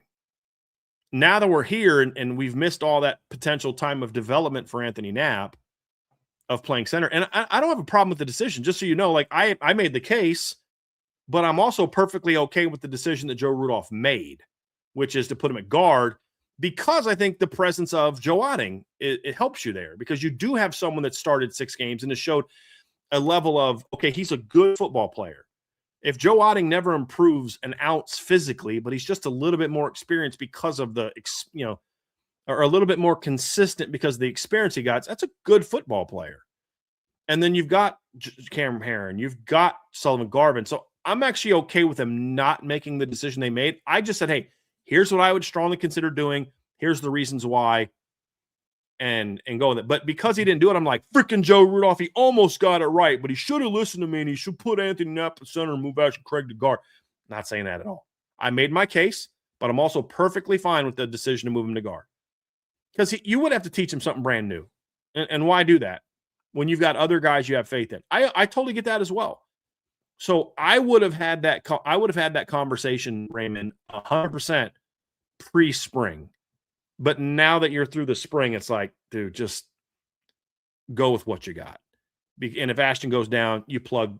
Because now CJ Carr and Joe Otting have had a lot of time to take snaps from each other. And now if Ashton goes down, there's a much smoother transition than you would have had before. So I'm good with it. But I would have also been okay with that. Yeah, man, we see that very much the same. That would require a lot of shuffling. Because then it's like, how deep are the health issues? Like, does Joe Otting also get hurt? Maybe does that open the door to those conversations? But like, if we're talking about Notre Dame loses both of their centers, it's going to be a long season. It's going to be an interesting one. But if just Craig goes down and you put in Knapp at center, then what? Do you kick Joe Otting out to left guard so then he's learning another position? Or like to me, it would have been, you only do it if you're going to do it right away. And that was my thing, is just put Ashton Craig at guard and just have him there. And that way, if he goes down, you've got, whether it's, Absher or Matty Augustine, like he brought up, or Christopher Tarrick, whoever, you just, okay, put the next guy in. And, that's the kind of thing. Maybe you let Joe Otting play guard. Who knows? But if you were going to do that, it had to happen right away. Give him the spring to see how he does. I'm not doing that now, because now you've got the whole spring of these guys playing those positions. Just let them play it. And what it says to me is that there's a level of confidence that Joe Otting can play at a certain level for them. I think if there was concern that, hey, if we got to go to Joe, we're in trouble, I think you might have seen them experiment more with Anthony Knapp at center this year. Now, they cross-train Christopher Tarrick. I understand that. But you're not cross-training Christopher Tarrick at center because you're worried that Joe Otting can't handle the job.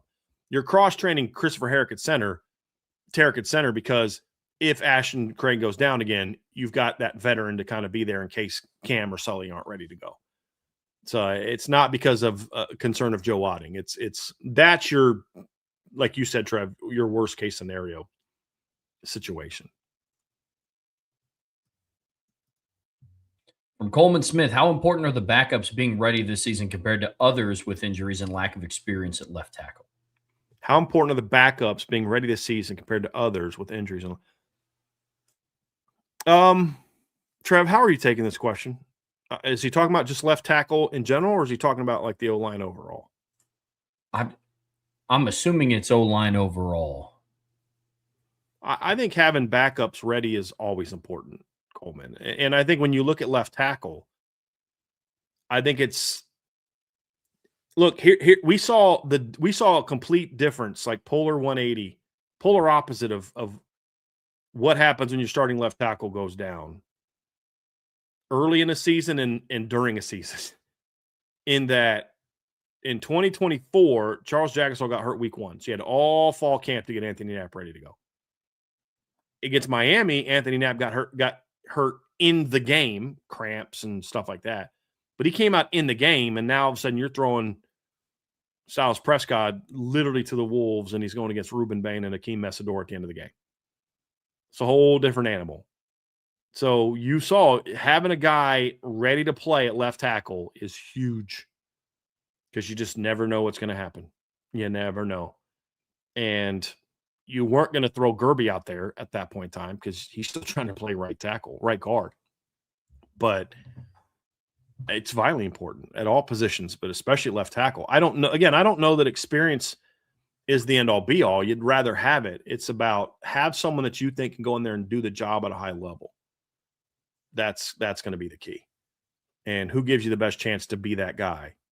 Is it a veteran with experience, but maybe he lacks the talent, or because that's the rub, right? Like, in this scenario, do I put a guy that's not as physically gifted, but has played meaningful downs at left tackle if Will Black can't go? Or do I put in the talented freshman who's never played who's just raw in a lot of ways from a college standpoint, but is really gifted? Which one do I go with? Notre Dame did that in 21, Trav. They went with the older guys. It was a disaster, and then eventually turned to the freshmen, and that's when everything solidified. Yeah, now, and like we talked about earlier, I think some of that just depends on the severity of the injury. It's very similar to that quarterback conversation that we had in 2024. You need somebody to come in and relieve for a game. You put in Steve Angeli because he's the most experienced and the most ready. He started a game for you at that point in time. If something happened to Riley after Northern Illinois where he got legitimately hurt and would be out for, God forbid, the rest of the season, at that point in time, I thought they should have went with CJ Carr because he was the future quarterback. And I view Grayson McHugh as the future at left tackle. So if Will Black is out for a concussion or has to leave the game because he gets his ankle rolled up on, but just kind of needs to sit out the rest of the game against at Navy, yeah, put in Styles Prescott. If he gets severely injured, I think the Grayson McHugh conversation starts to heat up real quickly. Really quickly. I'm with you. From Father J-Pop, as a contemporary with Zach Martin at Chittard High School in Indianapolis, how does Anthony Knapp compare in raw talent to Martin by year at Notre Dame? In technical capacity, how do Notre Dame's other linemen compare? I don't know that anybody is on Zach Martin's level from a technical capacity. From a talent standpoint, I would argue that Anthony Knapp is way ahead of where Zach Martin was at the same age. Part of that is because he had a year head start of having to play. And Anthony Knapp also was an early enrollee. I don't believe Zach Martin was an early enrollee. So he had a lot of advantages to why he was, and he was bigger than Zach was when Zach was 285, 290 as a true freshman. He was 290, 295 as a redshirt freshman. So I think Anthony was just a little bit more physically advanced than Zach was at the same age. But Zach early in his career got by on elite intelligence and technique. He was tough. As he got older and stronger and bigger, then he was kind of both technically and intellectually advanced, and then also he could kick your butt. But I don't think Zach was an immediate – Zach Martin is not doing to Mikhail Kamara as a true freshman what Anthony Knapp did to Mikhail Kamara as a true freshman. That's a big difference. And so I think Anthony Knapp is further along. Now, I don't know that his ceiling is as high as Zach Martin, who, in my opinion, is one of the greatest guards of my generation, of my lifetime, I should say. No brainer, first ballot Hall of Famer. I'm just saying, comparable style of their career. Anthony was further along because he was bigger and more athletic and more powerful. Now, I think you could argue that Zach had a lot more room to get better and better and better because he needed the physical growth and development and strength development.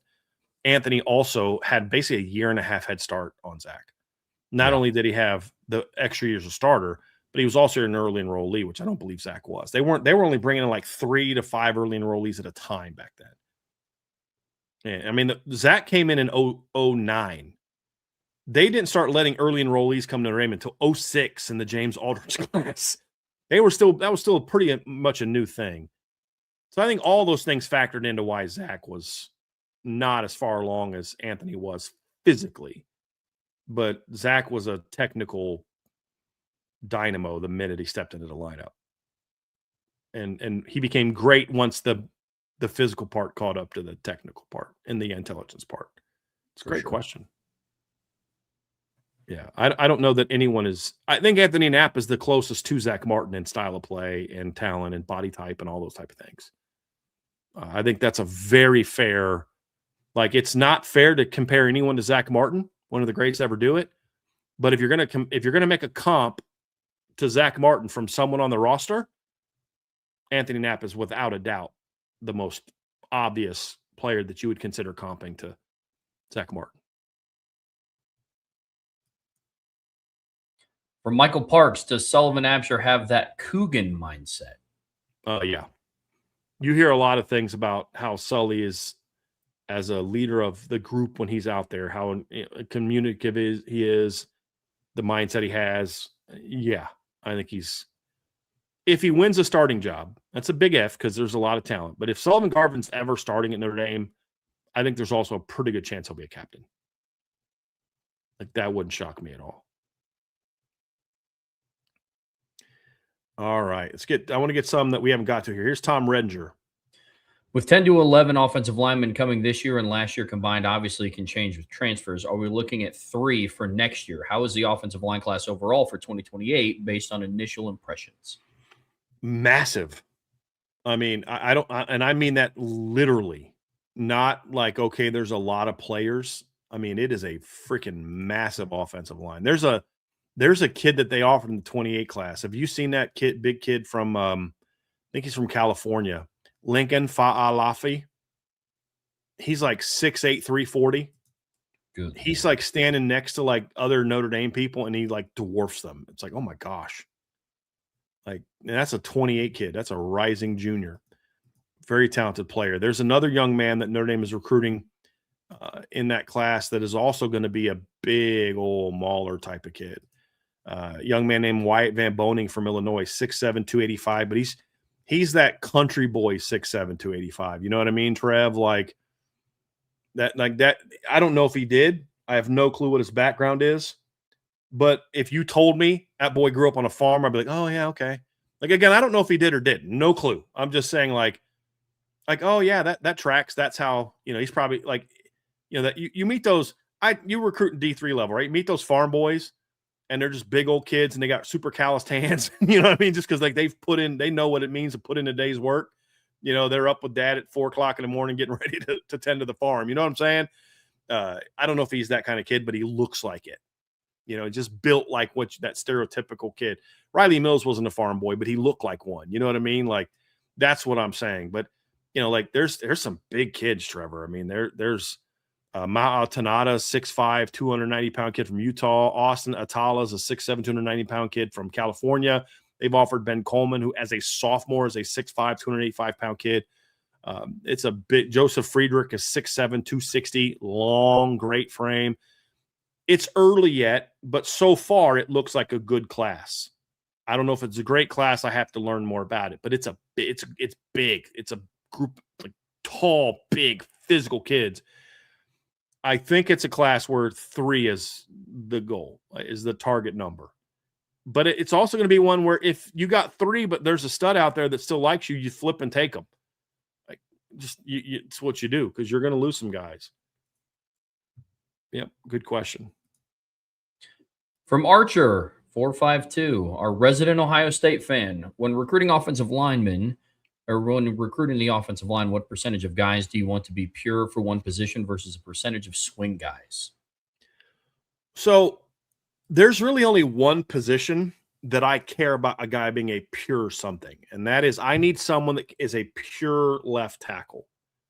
Having said that, a pure left tackle doesn't mean you can only play left tackle. I want versatility from every player I get. What I mean by pure is that, dude, you are a natural for that position. Like, this is what you can do. You can come in and you've played it. You've got the skill set for it, and you are a natural there. That's what a pure whatever means to me.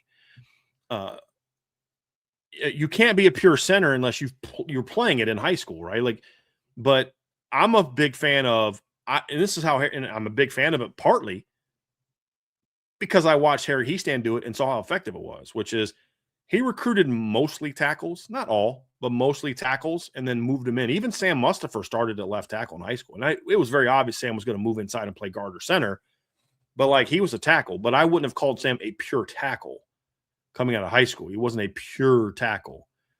Even if you are, with the exception of you're just too long or too high cut to play it, like you're 6'8", but you're also really high hips and really long legs. I can see a 6'8" guy playing a guard, but I mean, there's been some. Josh Lugg was 6'7.5" and played guard. But if you looked at Josh had a very long torso. So when he was in his stance, he could play with a better base than another 6'7" kid like Owen Schriebe gets very high cut, like a lot longer legs. It might be a little harder for him to play guard than it is Matty Augustine, who's he's pretty long limb too, but he's got a little bit more of a longer torso. So I think he can more naturally bend and kind of come out of that stance and stay low and that kind of thing. So there's only one position where I really care about being pure. You've got to be a pure left tackle. The other stuff is, hey man, if you've got the athleticism, toughness, whatever, we want to move you around. I'd bring in 4 pure left tackles in every class if I could. Because if you're a pure left tackle, you can play right tackle, you can play guard, you can play other things. But if you're a pure guard, you're a guard. Maybe you can play center. But you're probably not going to be able to move out to tackle, in my opinion. So that's why I really only focus on it at the one position. Makes sense. All right, Trev, we got some more here. We got one from here's an interesting one. Actually, you know what?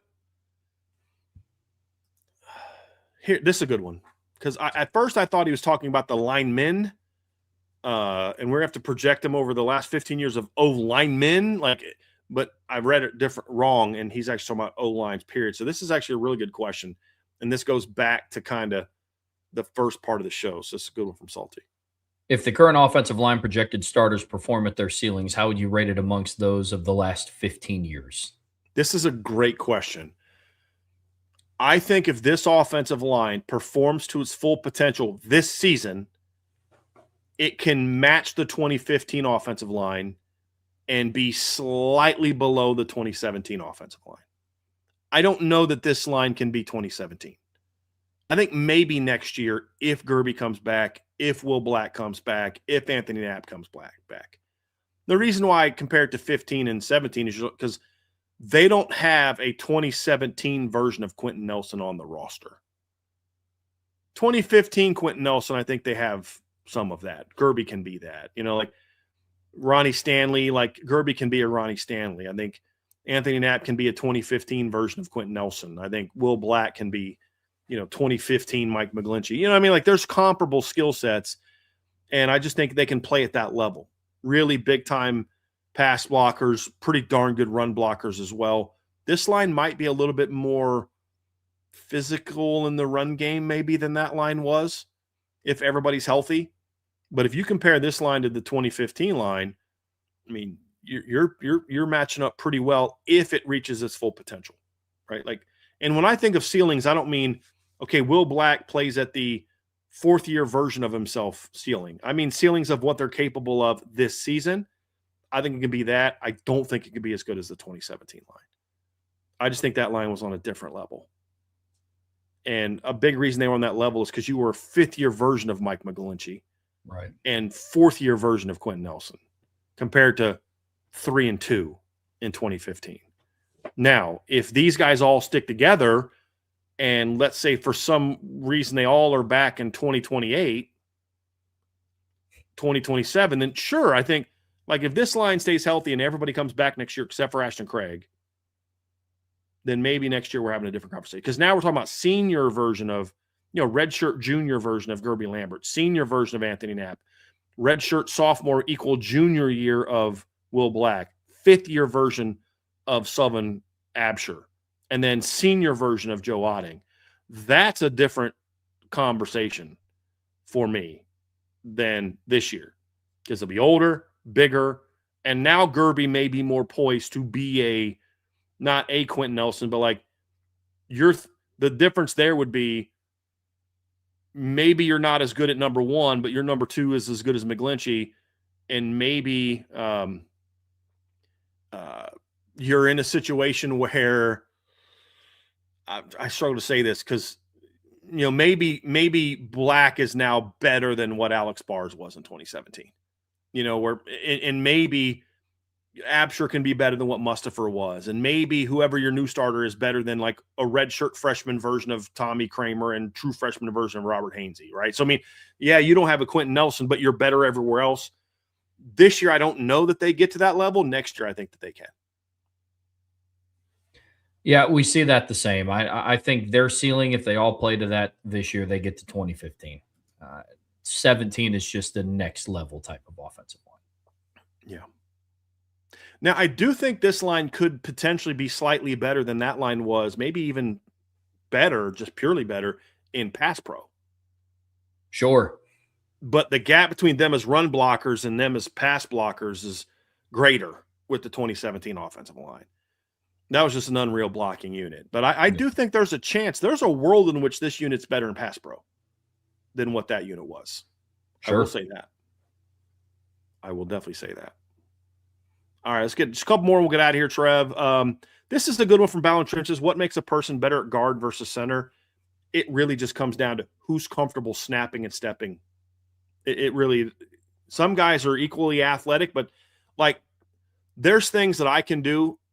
Like when I was younger, not now when I'm 48 and I'm, overweight and haven't, my shoulders are so hurt I can't even shoot a basketball, much less throw a football. My shoulders are so bad.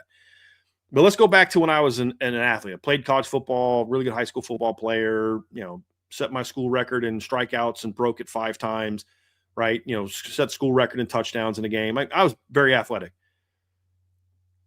You put a pair of skates on me and I look like I'm the most dweeby, uncoordinated kid you'll ever meet. Like, oh, I bet you that guy's on the quiz bowl team. Like, well, I was on the quiz bowl team, but I'm actually also athletic.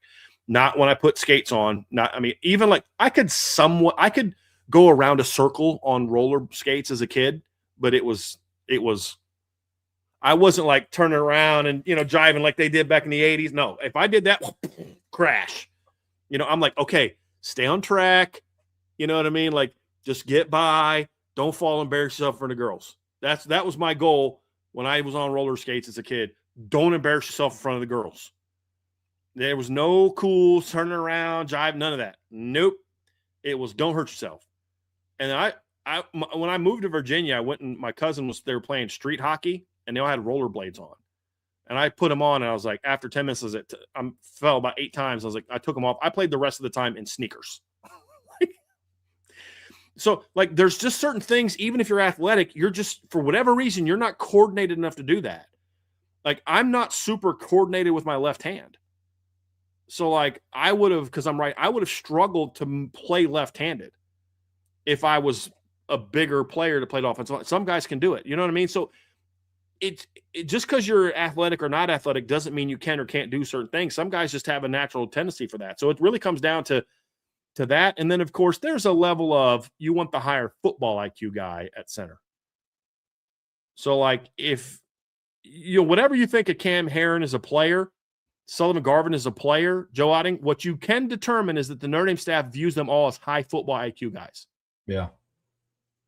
Now, they're different skill sets, but you don't recruit Cam Herron and say, we're going to move you to center if during the recruiting process you didn't learn this kid's a pretty smart football player. Same thing with Sullivan Garvin. Same thing with Joe Otting. That's really the separators. It's just who's comfortable snapping and stepping, and then who's got the higher ceiling from I can run the offensive line type of guy. That's really what it comes down to. That makes sense. Yep, good question. And then I think that's a really good position to wrap things up. It's good questions today. Really good mailbags.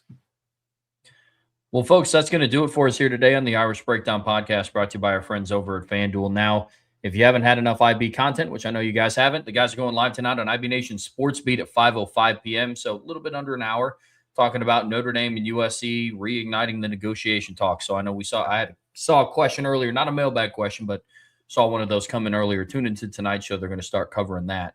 Brian and I are going to be back tomorrow to continue the State of the Program series.